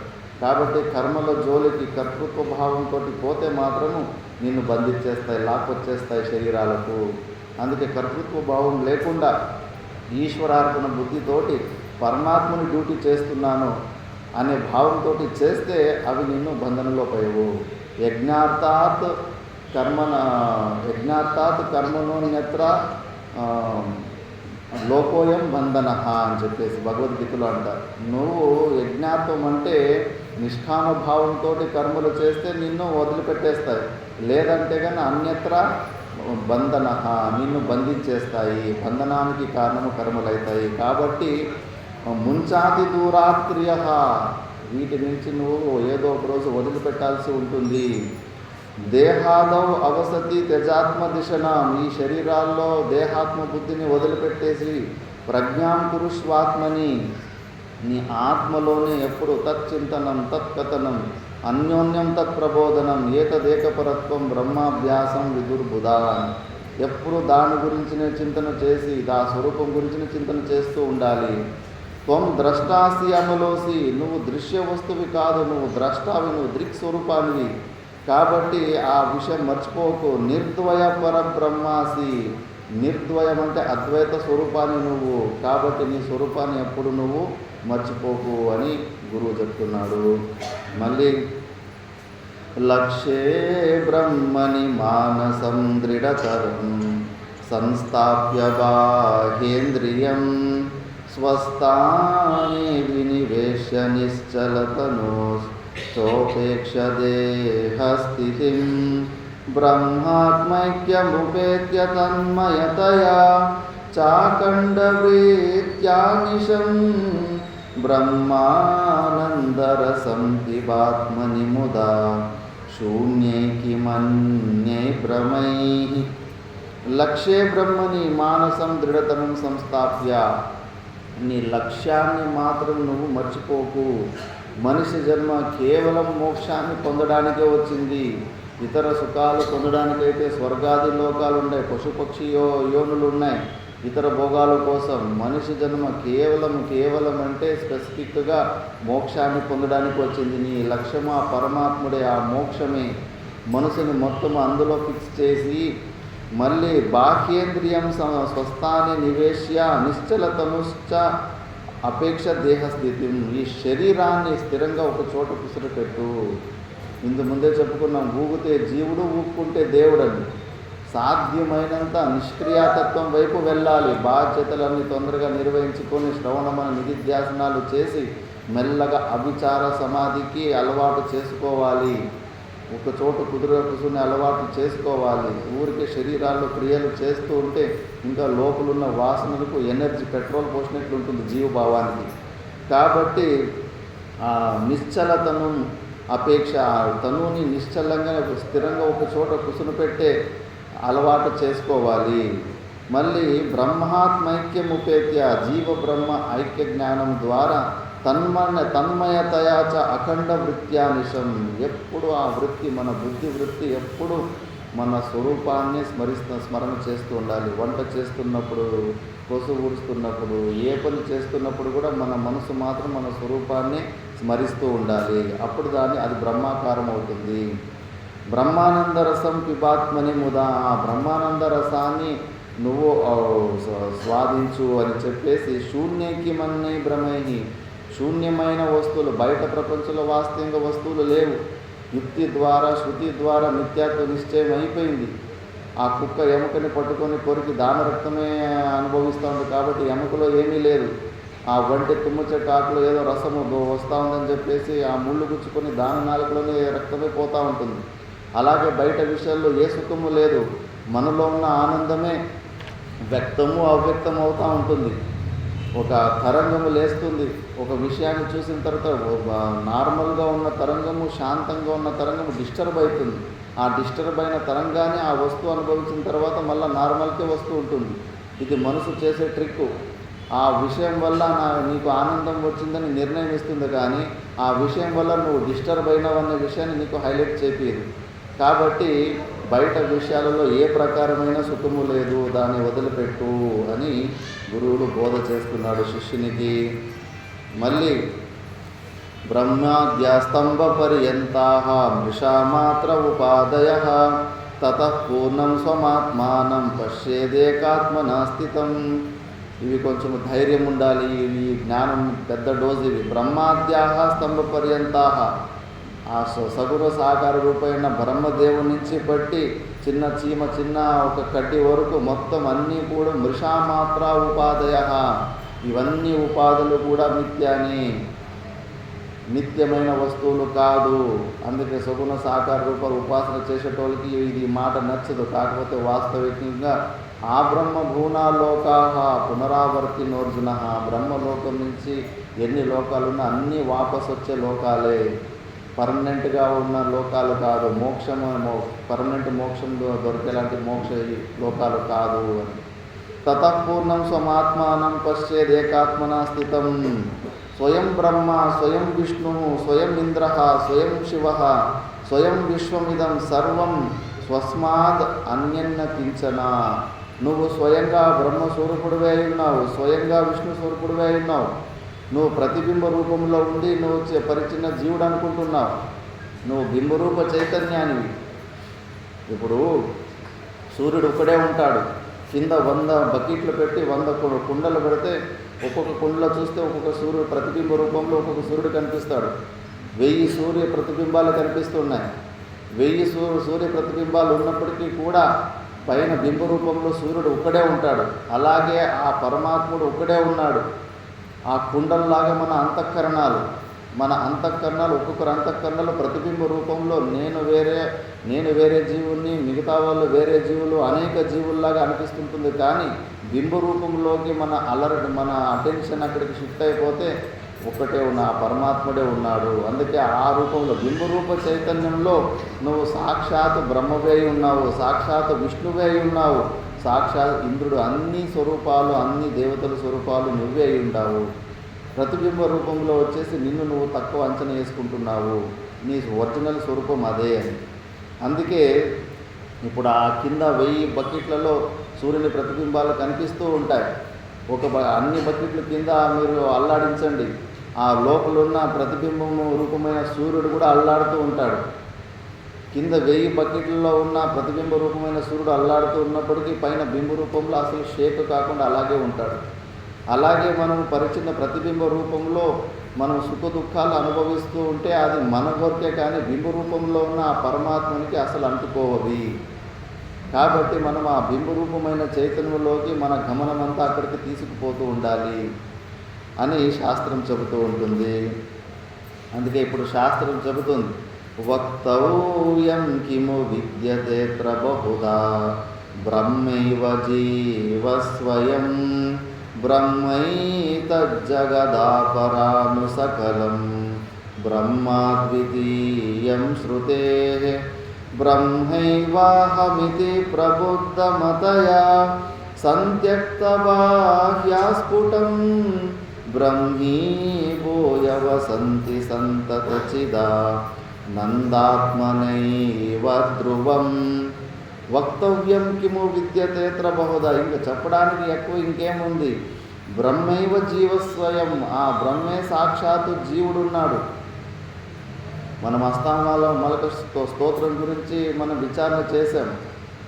ముఖాభాసకో దర్పణే దృశ్యమానో ముఖత్వాత్ పృథక్త్వేన నైవాస్తి వస్తు చిదాభాసకో దీషు జీవోపి తద్వత్ స నిత్యోపలబ్ధి స్వరూపోహమాత్మా యథా దర్పణాభావ ఆభాసహానో ముఖం విద్యతే కల్పనాహీనమేకం నిరాభాసకోదీషు జీవోపి తద్వత్ స నిత్యోపలబ్ధి స్వరూపోహమాత్మా స నిత్యోపలబ్ధి స్వరూపోహమాత్మా స నిత్యోపలబ్ధి స్వరూపోహమాత్మా. ఎంత చక్కగా చెప్పాడు. ఇప్పుడు మనము బింబ రూపంలో మనం నిలుచుకొని మన ముందు ఒక అద్దాన్ని పెట్టుకున్నప్పుడు మనము అద్దములోని మన ప్రతిబింబం 3 వస్తువుల్లాగా ఉంటాయి. అదే ఆ అద్దాన్ని తీసి పక్కన పెట్టేస్తే మళ్ళా 3 వస్తువులలాగా ఉండవు. మనం బింబ రూపంలో మనం మాత్రమే ఉంటాం. అలాగే మన లోపల ఈ అంతఃకరణం అనేది అద్దం. ఆ అంతఃకరణం లోపల సాక్షి చైతన్యం ఉంది. అది బింబరూపమైన ఆ పరమాత్మని స్వరూపం. ఆ బింబరూపమైన పరమాత్మ స్వరూపము అంతఃకరణం అనే అద్దంలో జీవుడు అనే రూపంలో ప్రతిబింబ రూపంలో మనకు వ్యక్తమవుతున్నాడు. అక్కడ అద్దాన్ని తీసి పక్కన పెట్టినట్లు ఇక్కడున్న మనసు బుద్ధుల్ని అంతఃకరణాన్ని తీసి పక్కన పెట్టేస్తే మళ్ళా కేవలం మనలో ఉన్న సచ్చిదానంద స్వరూపుడైన బింబరూపుడైన పరమాత్ముడే ఉంటాడు. ప్రతిరోజు గాఢ సుషుప్తిలో స్వప్నాలు లేని నిద్రలో ప్రతిరోజు ఆ మనసు బుద్ధులు సైలెంట్గా ఉన్నప్పుడు మనం ఆ స్వరూపానందాన్ని పొందుతూ ఉంటాము. ఇంతే సింపుల్. కాబట్టి ఆ బ్రహ్మైవ జీవస్వయము, బ్రహ్మే జీవుడుగా ఉన్నాడు. మనం ప్రతిబింబ రూపంలో చూసుకుంటున్నాం కాబట్టి అల్పులాగా లిమిటెడ్గా మనం కనిపిస్తున్నాము. బింబ రూపంలోకి షిఫ్ట్ అయిపోవాలి. మళ్ళీ బ్రహ్మైతత్ జగదాపరాను సకలం, ఈ సంపూర్ణ జగత్తులో ప్రతి ఒక్క అణువు ప్రతి ఒక్క వస్తువు కూడా ఆ బ్రహ్మదేవుడే అయినాడు. ఆ బ్రహ్మదేవుడు పరమాత్మని అధిష్టానంలో ఇవన్నీ భ్రాంతి రూపంలో ఈ ప్రపంచము కనిపిస్తూ ఉంది. బ్రహ్మ ఏవ అహం ఇది ప్రబుద్ధమతయ, ఆ సాక్షాత్ బ్రహ్మస్వరూపాన్ని నేను అని జీవన్ముక్త పురుషులు ఎవరంటే సంత్యక్త బాహ్యాస్ఫుటం, ఈ బాహ్య వస్తువుల్ని ప్రపంచాన్ని వైరాగ్యము ద్వారా వదిలిపెట్టిన వాళ్ళు. బ్రహ్మీభూయ వసంతి సంతతి చిదానందాత్మన ఏవ ధ్రువం, వాళ్ళు బ్రహ్మీభూతులైపోయి బ్రహ్మజ్ఞాత్వా బ్రహ్మైవ భవతి, మనలో ఉన్న పరమాత్మని తెలుసుకోవడం వల్ల మనము పరమాత్మ స్వరూపులమే అయిపోతాం. ఎందుకంటే అది మన స్వరూపమే కాబట్టి. అలా వాళ్ళు ఆ పరమానందాన్ని ఎప్పుడు నిశ్చయంగా చాలా నిశ్చయంగా పొందుతూ ఉంటారు. నువ్వు కూడా అలాంటి స్థితిని పొందుని గురువులు శిష్యునికి ఇక్కడ బోధ చేస్తున్నారు. మళ్ళీ కొన్ని టెస్టింగ్ పారామీటర్లు చెబుతున్నారు. వైరాగ్యస్య ఫలం బోధః, బోధస్యోపరతి ఫలం, స్వానందానుభవాత్ శాంతి ఏషైవోపరతే ఫలం. వైరాగ్యస్య ఫలం బోధః, నీలో వైరాగ్యం పూర్ణంగా ఉంటే కదా నీకు జ్ఞానం కలగాలి. అంటే నీకు ఈ శ్రవణ మననాల మీద నీకు రుచి కలిగి ఈ శ్రవణ మననాల ద్వారా నీకు పరోక్ష జ్ఞానం పరోక్ష జ్ఞానం కలిగి మళ్ళీ అపరోక్ష జ్ఞానం వరకు వెళ్ళాలి. నీ ఇటు జ్ఞానం వైపు వస్తాలేదు, కేవలం వైరాగ్యం అభ్యాసం చేసుకుంటున్నావు అంటే ఎక్కడో ఏదో ఫాల్ట్ ఉంది. లోపల సూక్ష్మంగా ఇంకా ఏదో నువ్వు కోరుకుంటున్నావు. నువ్వు వైరాగ్యము కూడా కీర్తి ప్రతిష్టల కోసము ఏమి తినకుండా ఉంటే తపశ్చర్య చేస్తే కన్నా వీళ్ళు నాకు ఎక్కువ మర్యాదిస్తారు, ఎక్కువ స్వీకరిస్తారు అనే భావంతో ఊరికే శరీరాన్ని ఎండగొట్టుకుంటూ ఉంటారు. కీర్తి ప్రతిష్టలు ముందు పెట్టుకోరు. అలాంటి వైరాగ్యం ఉంటే ఇటు జ్ఞానం వైపు రాలేరు. కాబట్టి మళ్ళీ జ్ఞానస్య ఫలం ఉపరతి అంటే డిటాచ్మెంట్, సంపూర్ణమైన డిటాచ్మెంట్ ఉపరతి అంటే. మళ్ళీ ఆ ఉపరతి ఫలం ఏంటి అంటే శాంతి. అందుకే ఎవరికన్నా జ్ఞానం వచ్చిందని ప్రూఫ్ ఏంటంటే వాళ్ళు పరమ శాంతులుగా ఉంటారు. మనకు జ్ఞానం కలిగిందా లేదనడానికి జ్యోతిర్బ్రాహ్మణులు చెప్తుంది మన స్వప్నమే మంచి దృష్టాంతం అని. జాగ్రత్త అవస్థలో మనము సుఖ దుఃఖాలు ఈ శ్రవణ బలం వల్ల మరీ పెద్ద టెన్షన్ తీసుకోకుండా మనము దినచర్య నడపచ్చు. స్వప్నాల్లో ఒకవేళ అక్కడేమైనా సుఖ దుఃఖాలు అనుభూతికి వస్తున్నట్టు ఇంకా జ్ఞానం కలగలేదు. ఎందుకంటే జాగ్రత్త అవస్థ ఒక రిఫ్లెక్షనే స్వప్నం కాబట్టి. జీవన్ముక్త పురుషునికి స్వప్నాలు వస్తాయా అంటే అవును వస్తాయి. ఎలాంటి స్వప్నాలు వస్తాయి? సాత్విక స్వప్నాలు వస్తాయి. సాత్విక స్వప్నం అంటే ఏంటి అంటే జాగ్రత్త అవస్థలో ఎలాగ ఈ శరీరానికి సంబంధించిన సుఖ దుఃఖాలకి అంటకుండా ఉంటాడో స్వప్నాల్లో కూడా అది జీవన్ముక్త పురుషుడిలాగానే వ్యవహారం ఉంటుంది. అక్కడ కూడా సుఖ దుఃఖాలు ఆయన టచ్ చేయవు. కాబట్టి ఈ పరమ శాంతి మనకు ఎప్పటి వరకు రాదో ఇంకా ఏదో జ్ఞానంలో మనం పొందేది పెండింగ్ ఫైల్ ఉంది. దాన్ని చెక్ చేసుకొని మనం కరెక్ట్ చేసుకోవాలి. మళ్ళీ దాని తర్వాత వాసన అనుదయో భోగ్యే వైరాగ్యస్య తదావధి. మళ్ళీ ఇంకోసారి పూర్వజన్మ వాసనలు కోరికలు మళ్ళీ ఉత్పన్నం కాకుండా ఉండడమే అప్పుడు ఆ వైరాగ్యం పూర్ణంగా ఉందని మనం అనుకోవాలి. అహంభావ ఉదయ అభావో బోధస్య పరమావధి. ఈ అహంకారం నేను అనే అహంకారం ఎప్పుడు పుట్టకుండా నేను సచ్చిదానంద స్వరూపాన్ని స్థిరంగా ఎప్పుడు ఉంటామో అప్పుడు మనము జ్ఞానం పూర్తిగా వచ్చింది మనం అని అనుకోవాలి. లీన వృత్తేరనుత్పత్తి మర్యాద ఉపరతే ఫలం. ఒకసారి ఆ బ్రహ్మలో లీనమైన వృత్తులు మళ్ళా బహిర్ముఖానికి రాకూడదు. శంకరాచార్యులు భగవానులు శంకర దిగ్విజయంలో వస్తుంది. బ్రహ్మసూత్రాలకి టీకాలు అస్తామలకుల ఆచార్యుల ద్వారా రాపిండి అంటారు. ఆ భాష్కర్ భగవాన్ అంటే అస్తామలకాచార్యులు టాప్ లెవెల్లో ఉన్నారు. వాళ్ళు కింద లెవెల్కి వచ్చి బహిర్ముఖత్వాన్ని పొంది ఈ టీకాలు టిప్పణీలు పుస్తకాలు ప్రవచనాలు ఇవన్నీ చెప్పలేరు. వాళ్ళు అంత టాప్ లెవెల్లో బ్రహ్మీభూతులు అయిపోయేసి బ్రహ్మలోనే లీనమైపోయారు అని చెప్పేసి అది అప్పుడు మనము ఉపరతీది 100% మనకు వచ్చింది అనుకోవాలి. ఆ జీవన్ముక్త పురుషుడు ఎలా ఉంటాడని ఈ శ్లోకంలో చెప్తా ఉన్నారు. బ్రహ్మాకారతయా సదా స్థితతయా నిర్ముక్త బాహ్యార్థదీ అన్యావేదిత భోగ్య భోగ కలను నిద్రాలువద్ బాలవద్ స్వప్నాలోకితలోకవద్ జగదిదం పశ్చన్ క్వచిల్లబ్దదీ ఆస్తే కశ్చిదనంత పుణ్యఫలవో ధన్యః సమాన్యో భువి. బ్రహ్మాకారతయ సదాస్థిత, ఎప్పుడూ ఆ బ్రహ్మాకార స్థితిలోనే ఉంటారు. నిర్ముక్త బాహ్యార్థది, బాహ్యార్థం శరీరం మీద కానీ బయట ప్రపంచంలో కానీ అసలు వాళ్ళకు అటాచ్మెంట్ ఉండదు. అహమమ భావాలు సంపూర్ణంగా తొలగించుకో ఉంటారు. అన్యావేదిత భోగ్య భోగ కలను, చిన్న పిల్లోడు నిద్రలో ఉన్నప్పుడు తల్లి భోజనం పెట్టిన పాలు దాపిన ఎట్లా వాడికి తెలియకుండానే స్వీకరిస్తాడో ఆ స్థితిలో ఉన్న యోగి అసలు ఆ భోజనం ఎవరు పెడుతున్నారు, ఎప్పుడు తినాలి, సమయం ఉండదు, ఏమీ ఉండదు. శిష్యులే ఆ శరీరాన్ని మెయింటైన్ చేస్తూ ఉంటారు. భోజనం మీద కూడా ఆసక్తి అంతగా ఉండదు, ఈ టైంకి తినాలి, ఇలాంటిదే తినాలని. అలాంటి స్థితిలో నిద్రాలువత్ పాలవత్, పడుకున్న చిన్న పిల్లోడు ఎట్లా పాలు తాగుతాడో తెలియకుండా అలాంటి స్థితిలో ఉంటారు. మళ్ళీ స్వప్నాలోకితవత్ లోకవత్ జగదిదం పశ్చన్ క్వచిల్లబ్దదీ. మనము రాత్రిపూట్లు ఉన్న స్వప్నాన్ని మేలుకున్న తర్వాత ఓహో అదంతా వట్టిదే అని ఎట్లా అనుకుంటామో, ఆయన ఈ జాగ్రత్త వస్తువుని అంతే స్పష్టంగా ఇదంతా వట్టి స్వప్నము అని. అందుకే ఎక్కువ రియాక్షన్ ఇవ్వలేకపోతుంటాడు, విచిత్రంగా చూస్తూ ఉంటాడు మనల్నంతా. కాబట్టి ఆస్తే కశ్చిద్ అనంత్య పుణ్య ఫలభోకు, అనంత జన్మల పుణ్యం ఎవరికో ఉండి అంత గొప్ప స్థితికి ఎవరో ఒకరు అలాంటి పోతారు. ధన్యస్స మాన్యో భువి, అలాంటి మా మహానుభావుడు ధన్యుడు అని కోటికుడు అని శాస్త్రం చెబుతుంది. అలాంటి జీవన్ముక్తి స్థితిలో ఉన్నది పొందితే అలాంటి స్థితి, ఇది మన లక్ష్యం ఉండాలి. ఎప్పుడప్పా ఇలాంటి స్థితిని పొందుతామని తరిస్తూ ఉండాలి. దేని గురించి మనం మహత్వ బుద్ధి పెట్టుకుంటామో దాన్నే మనం పొందుతాము. మళ్ళీ కొంతమంది జీవన్ముక్త పురుషుల్లో కూడా ప్రారబ్ధాన్ని ఆరోపణ చేస్తూ ఉంటారు. దాని గురించి కూడా విచారణ వస్తుంది. రామకృష్ణ పరమహంసుల్ని వివేకానంద వాళ్ళ గురువుని అంత పెద్ద గురువు అంటారు. ఆయనకి గొంతు క్యాన్సర్ వచ్చింది. మరి ఆయన గొంతు క్యాన్సరే ఆయన మేలు చేసుకోలేకపోయింది, ఇంక మమ్మల్ని ఏమి ఉద్ధరిస్తాడు, ఇతరులు ఏమి ఉద్ధరిస్తాడు అని విచిత్రమైన పిచ్చి పిచ్చి ఆలోచనలు పెట్టుకుంటారు. వాళ్ళకు ఆ శరీరం మీద మోహమే ఉండదు, ఇది నా శరీరం అని భ్రాంతే ఉండదు. దాన్ని శరీర పోషణాన్ని ఎందుకు చేసుకుంటారు వారు? ఇంకా ఎక్స్ట్రా లగేజ్ అనిపిస్తూ ఉంటుంది వాళ్ళకి శరీరం.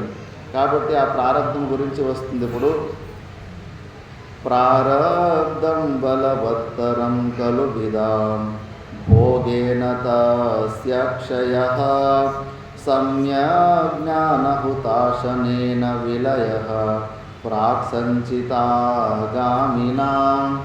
బ్రహ్మాత్మైక్యమవేక్ష తన్మయతయా ఏ సర్వదా సంస్థితాః తేషాం తత్రితయం నహి క్వచిదపి బ్రహ్మైవ తే నిర్గుణం. ప్రారబ్ధం బలవత్తరం, ప్రారబ్ధము బలవంతమైనదే. ఖలు విదాం భోగేన తస్య క్షయః. ప్రారబ్ధం అంటే ఇప్పుడు సంచిత కర్మలు ఉంటాయి, ఆగామి కర్మలు ఉంటాయి, ప్రారబ్ధ కర్మలు. సంచిత కర్మలు అంటే అనేక జన్మల నుంచి మనం చేసుకున్న పుణ్య పాప కర్మలు సంచిలో స్టాక్ ఉన్నట్టు ఉంటాయి అవి. మరి ఆ సంచిత కర్మలో జ్ఞానాన్ని పొందితే ఏమంటాయంటే, సంచిత కర్మలు ఎంత పెద్ద గుట్టల్లాగా ఉన్నా కూడా, పత్తి ఎంత పెద్ద కొండ అయితే ఒక్క అగ్గిపుల్ల తీసుకొని ఒకటి వేస్తే ఒకటి మొత్తం అంతా భస్మం అయిపోతుంది.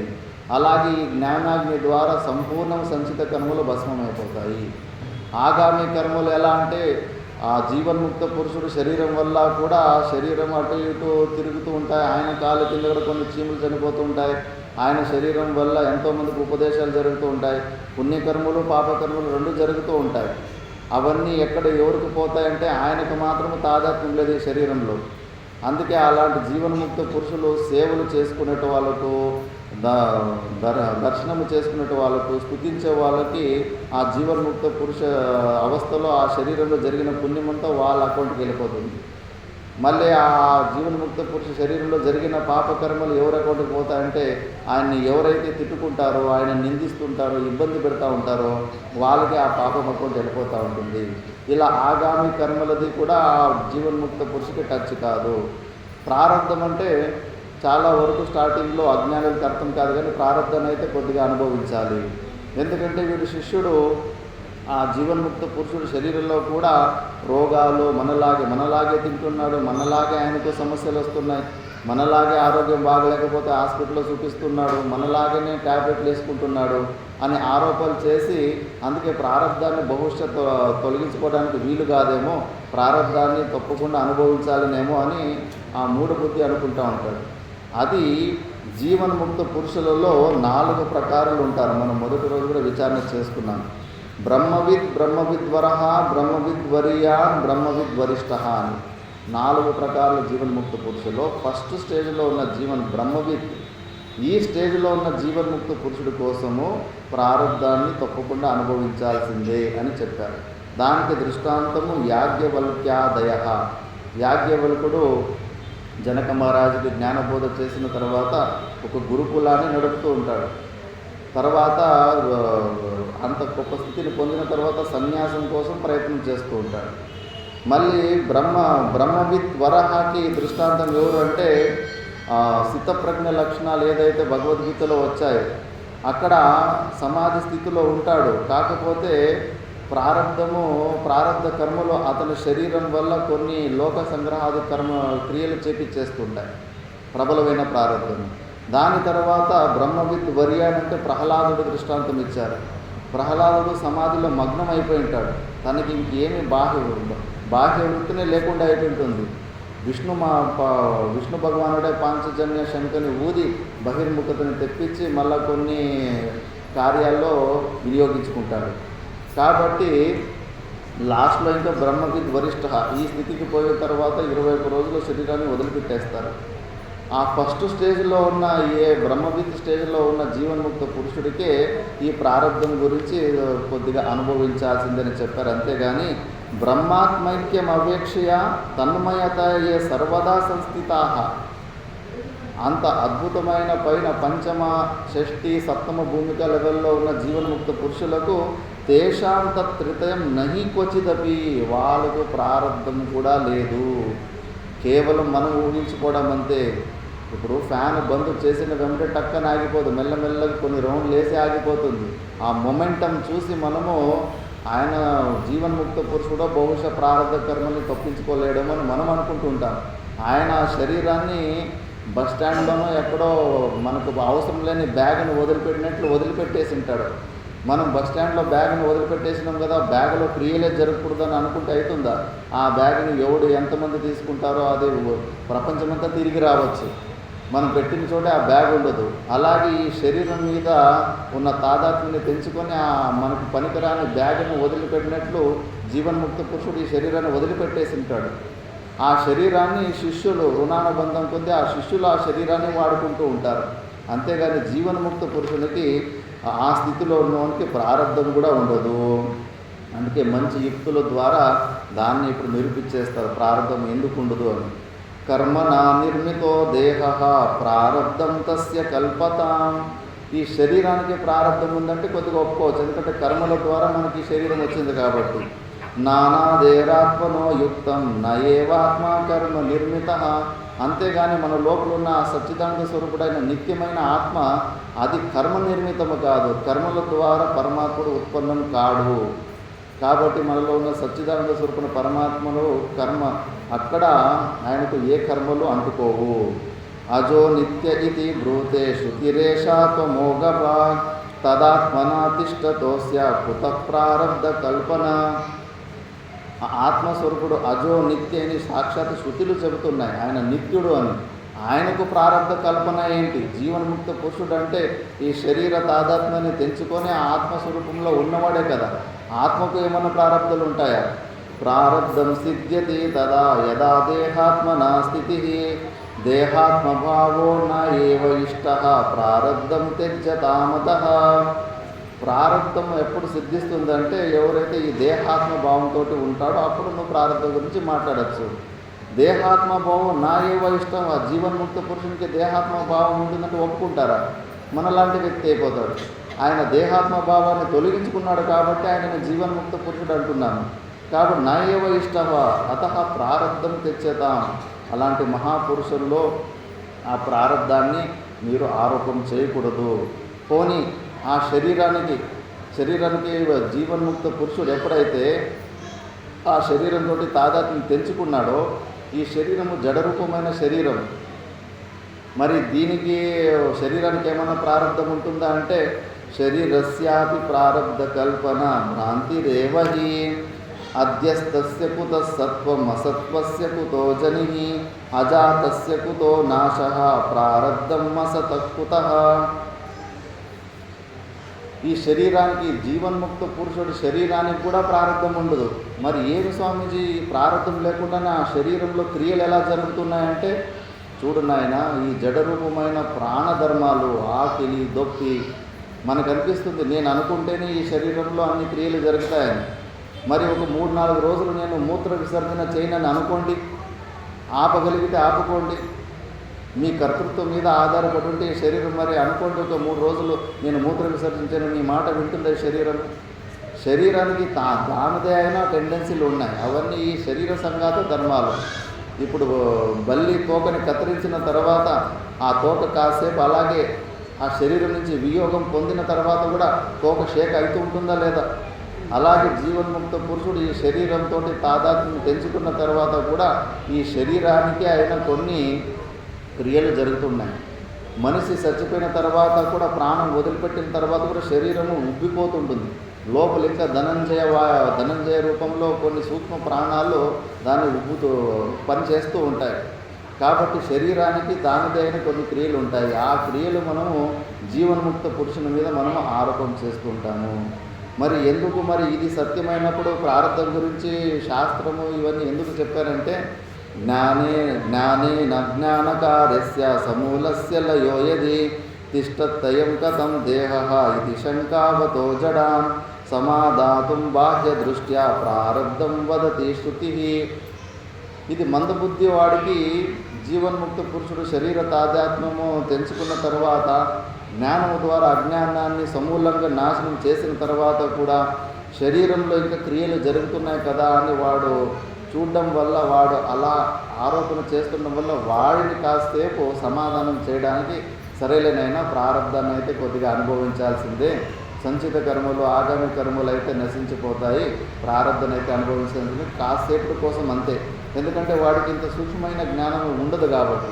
అంతేగాని వాస్తవికంగా జీవన్ముక్త పురుషులకు ప్రారంధమే ఉండదు. మనము ఆరోపణ చేసుకుంటూ ఉంటామంటే అంతటి గొప్ప స్థితిలో ఉంటారు. మళ్ళీ ఇలా చేసిన తర్వాత గురువు శిష్యునికి బోధ చేసిన తర్వాత శిష్యుడు సమాధి స్థితిలో స్వయంగా అవిచార సమాధికి వెళ్ళి తన అనుభూతిని బయటికి వ్యక్తం చేస్తాడు.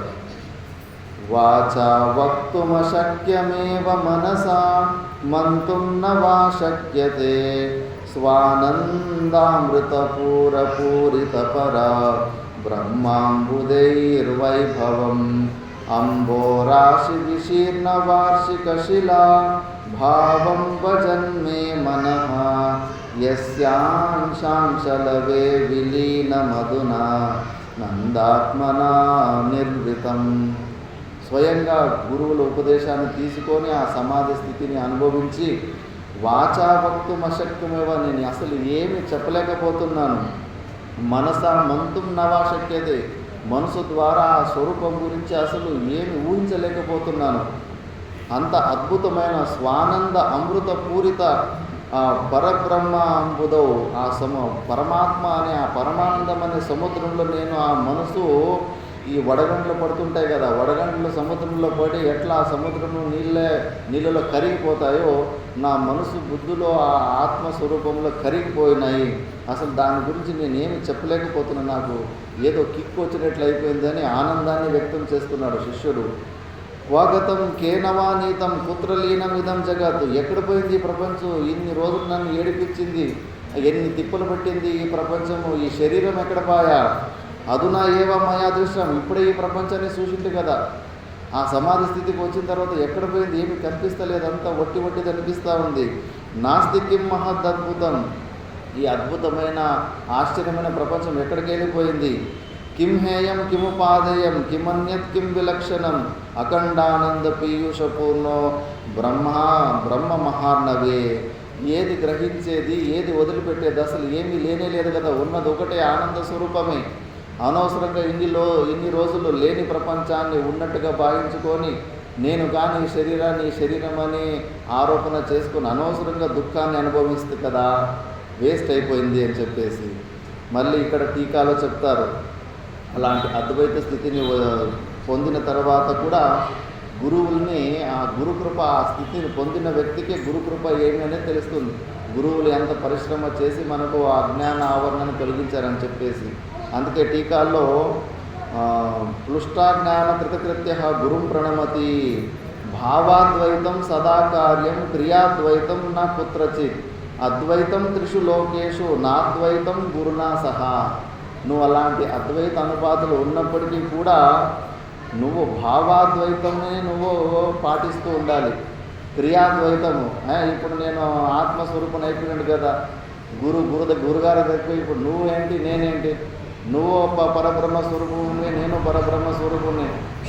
నిర్వాణ షటకంలో మీరు చదివారు కదా, నా గురువు నా శిష్యం అని చెప్పేసి ఆ క్రియాద్వైతాన్ని చేయడానికి పోకూడదు. పురాణాల్లో ఎన్నో దృష్టాంతాలు వస్తాయి. గోలోకంలో విష్ణులోకంలో ఇలాంటి మిడిమిడి జ్ఞానం పొంది ఒకసారి విష్ణువుని ఇలా చెప్పేసరికి నీకు ఇంకా జ్ఞానం కలగదని మళ్ళీ భూలోకానికి పంపించేస్తాడు. భావాద్వైతం ఉండాలి, భావనలో అంతా ఒకటే అని అనుకోవాలి, కానీ క్రియలో మాత్రము ఈ ప్రోటోకాల్స్ ఫాలో చేయాలి. సన్యాసులు పెద్దలు ఉంటారు, పెద్దవాళ్ళకి నమస్కారం చేయాలి, చిన్నవాళ్ళకి ఆశీర్వాదం చేయాలి, ఇవన్నీ కూడా ప్రోటోకాల్స్ ఫాలో చేస్తూ ఉండాలి వ్యవహారంలో. మళ్ళీ అద్వైతం త్రిషు లోకేషు, అన్ని లోకాలలో అద్వైత భావన పెట్టుకో, నా అద్వైతం గురునా సహా, గురు దగ్గర మాత్రము నువ్వు క్రియాద్వైతాన్ని చూపించుకోకూడదు. అక్కడ నువ్వు శిష్యుడివే, గురువు ఉన్నంతసేపు, గురువు ఉపాధి ఉన్నంతసేపు, గురువు ప్రసంగం వచ్చినప్పుడు నువ్వు శిష్యుడివే నువ్వు అని చెప్పేసి, అందుకే ఆ గురువులకు కృపను ఇప్పుడు గుర్తు చేసుకుంటున్నాడు. నమో నమస్తే గురవే మహాత్మని విముక్త సంగాయ సదుత్తమాయ నిత్యాద్వయానందరసస్వరూపిణి భూమ్నే సదా పారదయాంబుదామ్నే. నమస్తే నమస్తే గురవే, నీకు పెద్ద నమస్కారము. విముక్త సంగాయ సదుత్తమాయ నిత్యానంద రస స్వరూపిణి, నువ్వు నిత్యానంద స్వరూపుడివి. ఈశ్వరో గురురాత్మేతి మూర్తి భేద విభాగిని అని, ఆ ఈశ్వరుడు గురువు వేరు కాదు. మనము ప్రార్థన చేస్తున్న భగవంతుడుగా మనకు సహాయం చేయాలంటే ఏదో ఒక శరీరాన్ని తీసుకొని రావాలి కదా, వాగీంద్రుని ద్వారానే మనకున్న అజ్ఞానాన్ని తొలగించుకోవాలి కదా. కాబట్టి ఆ గురు రూపంలోనే భగవంతుడు అలా వ్యక్తమవుతూ ఉంటాడు. మనం ఆ స్థితిని, ఆ అద్భుతమైన ఆ పరమానంద స్థితిని పొందినప్పుడు ఆ గురు కృప ఎంత అనేది మనకు అర్థమవుతుంది. ఉత్తర భారతంలో పెద్ద పెద్ద సిద్ధ పురుషులు వాళ్ళ గురువుల ఆరాధన రోజు గురువు గురించి ఒక మాట చెప్పండి అంటే చెప్పడానికి ప్రయత్నం చేస్తారు, కానీ ఏడుపు వచ్చేస్తుంది. ఎందుకంటే అది వర్ణ చేయలేము. గురువులకి మనకి శిష్యులకు అర్థం కాదు. ఈ అజ్ఞాన అవస్థలో గురువులు ఎంత సహాయం చేసింటారనేది వాళ్ళకి అర్థం కాదు. కాబట్టి ఆ స్థితిలో వాళ్ళు చేసిన వాళ్ళ కృప వల్లనే ఈ స్థితికి వచ్చానని తెలుసుకొని మాట్లాడలేకుండా పోతారు. కాబట్టి అలా ఎన్నో శ్లోకాల ద్వారా గురువుని ఒక 20-30 శ్లోకాల ద్వారా నమస్కారం చేస్తూ ఉంటాడు. దాని తర్వాత అలాంటి మహానుభావుడు ఇంకా గురువుకి నమస్కారం చేసిన తర్వాత గురువులు ఒకటి చెప్తారు, చూడు నాయనా, నువ్వు ఇప్పుడు పొందిన స్థితి ఉంది కదా, ఆ స్థితిలోనే నువ్వు ఎప్పుడూ ఉండాలి, మళ్ళీ ఇంకోసారి బహిర్ముఖులను పొందొద్దని చెప్పి ఆ అద్భుతమైన స్థితి గురించి చెప్తాడు. చింతాశూన్యమదైన్యభైక్షమశనం పానం సరిద్వారిషు స్వాతంత్రేణ నిరంకుశా స్థితిరభిర్నిద్రా శ్మశానే వనే వస్త్రం క్షాళన శోషణాదిరహితం దిగ్వస్తు శయ్యామహి సంచారో నిగమాంతవీతిషు విదాం క్రీడాపరే బ్రహ్మణి.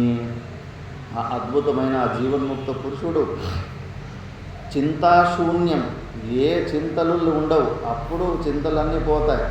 ఇప్పుడు లేకపోతే ఆ పూర్ణత్వాన్ని పొందకుండా పోతే అధునా కిం కరోని స్వహ కిం కరోని, ఇప్పుడేం చేయాలి, నెక్స్ట్ ఏం చేయాలి, పెండింగ్ ఫైల్ లాగానే ఉంటుంది. ఆ పూర్ణత్వం పొందిన తర్వాత ఇంకా ఏ చింత, ఏ వృత్తులు ఉండవు, ఫుల్ క్లారిటీ జీవితం ఉంటుంది.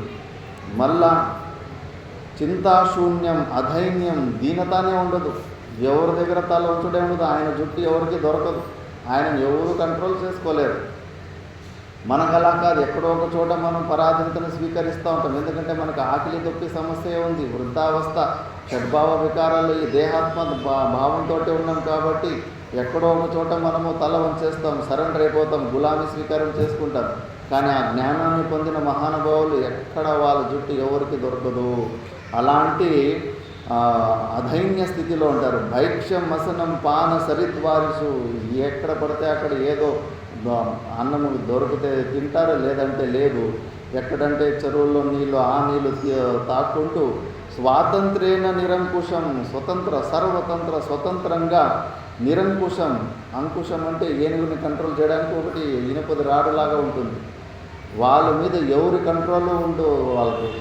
జీవన్ముక్త పురుషులు ఎక్కడంటే పోతారు, ఏమన్నా చేసుకుంటారు వాళ్ళు. నిరంకుశం స్థితి రబీర్ నిద్రా శ్మశానేవని, శ్మశానంలో కూడా పడుకుంటారు, అడవిలో పడుకుంటారు, వాళ్ళు రోడ్లలో పడుకుంటారు, రైల్వే స్టేషన్లో పడుకుంటారు, ఎక్కడ పడుకున్నా వాళ్ళకి ఏమి డిఫరెన్స్ ఉండదు. వస్త్రం క్షాళన శోషణాదిరహితం, అసలు బట్టలు కడుక్కోరు. షిరిడి సాయిబాబా చరిత్రలో కూడా వస్తుంది, కొత్త బట్టలు మార్చాలని చేస్తే అసలు ఇష్టపడరు వాళ్ళు, ఆ బట్టలు కూడా వాళ్ళకి ఆ ఇంట్రెస్టే ఉండదు. మళ్ళీ దిగ్వస్తు, కొంతమంది అయితే దిగంబర అవస్థలో ఉంటారు, ఈ దిక్కులే 4 దిక్కులే వాళ్ళకి వస్త్రము. శయ్యామహి, ఈ కింద ఉన్న పృథివీనే వాళ్ళ కొరకు ఆ బెడ్. సంచారో నిగమాంత వీధిసు, ఎప్పుడు ఆ నిగమాంత వీధిసు అంటే బ్రహ్మాకార వృత్తిలోనే ఎప్పుడు అలాంటి విషయాలు ఆ మూడులోనే ఉంటారు వాళ్ళు. విధాం క్రీడా పరే బ్రహ్మని, అలాంటి వాళ్ళు ఆ బ్రహ్మస్వరూపంలో ఉంటారు. భజగోవిందంలో కూడా చెబుతారు కదా, యోగరతో వా భోగరతో వా సంగరతో వా సంగవిహీనః యస్య బ్రహ్మణి రమతే చిత్తం నందతి నందత్యేవ భజ గోవిందం గోవిందం భజ మూఢమతే. ఆ స్థితిలో ఉన్నోడు యోగరతోవా భోగరతోవా, మంచి ధ్యానాలు చేస్తున్నా కానీ, ప్రవచనాలు చేస్తున్నా కానీ భోగరతోవగా, చూడ్డానికి విపరీతమైన భోగాలు అనుభవిస్తున్నాడు, ఏసీ రూమును వాడుతున్నాడు మీరు అనుకోవచ్చు.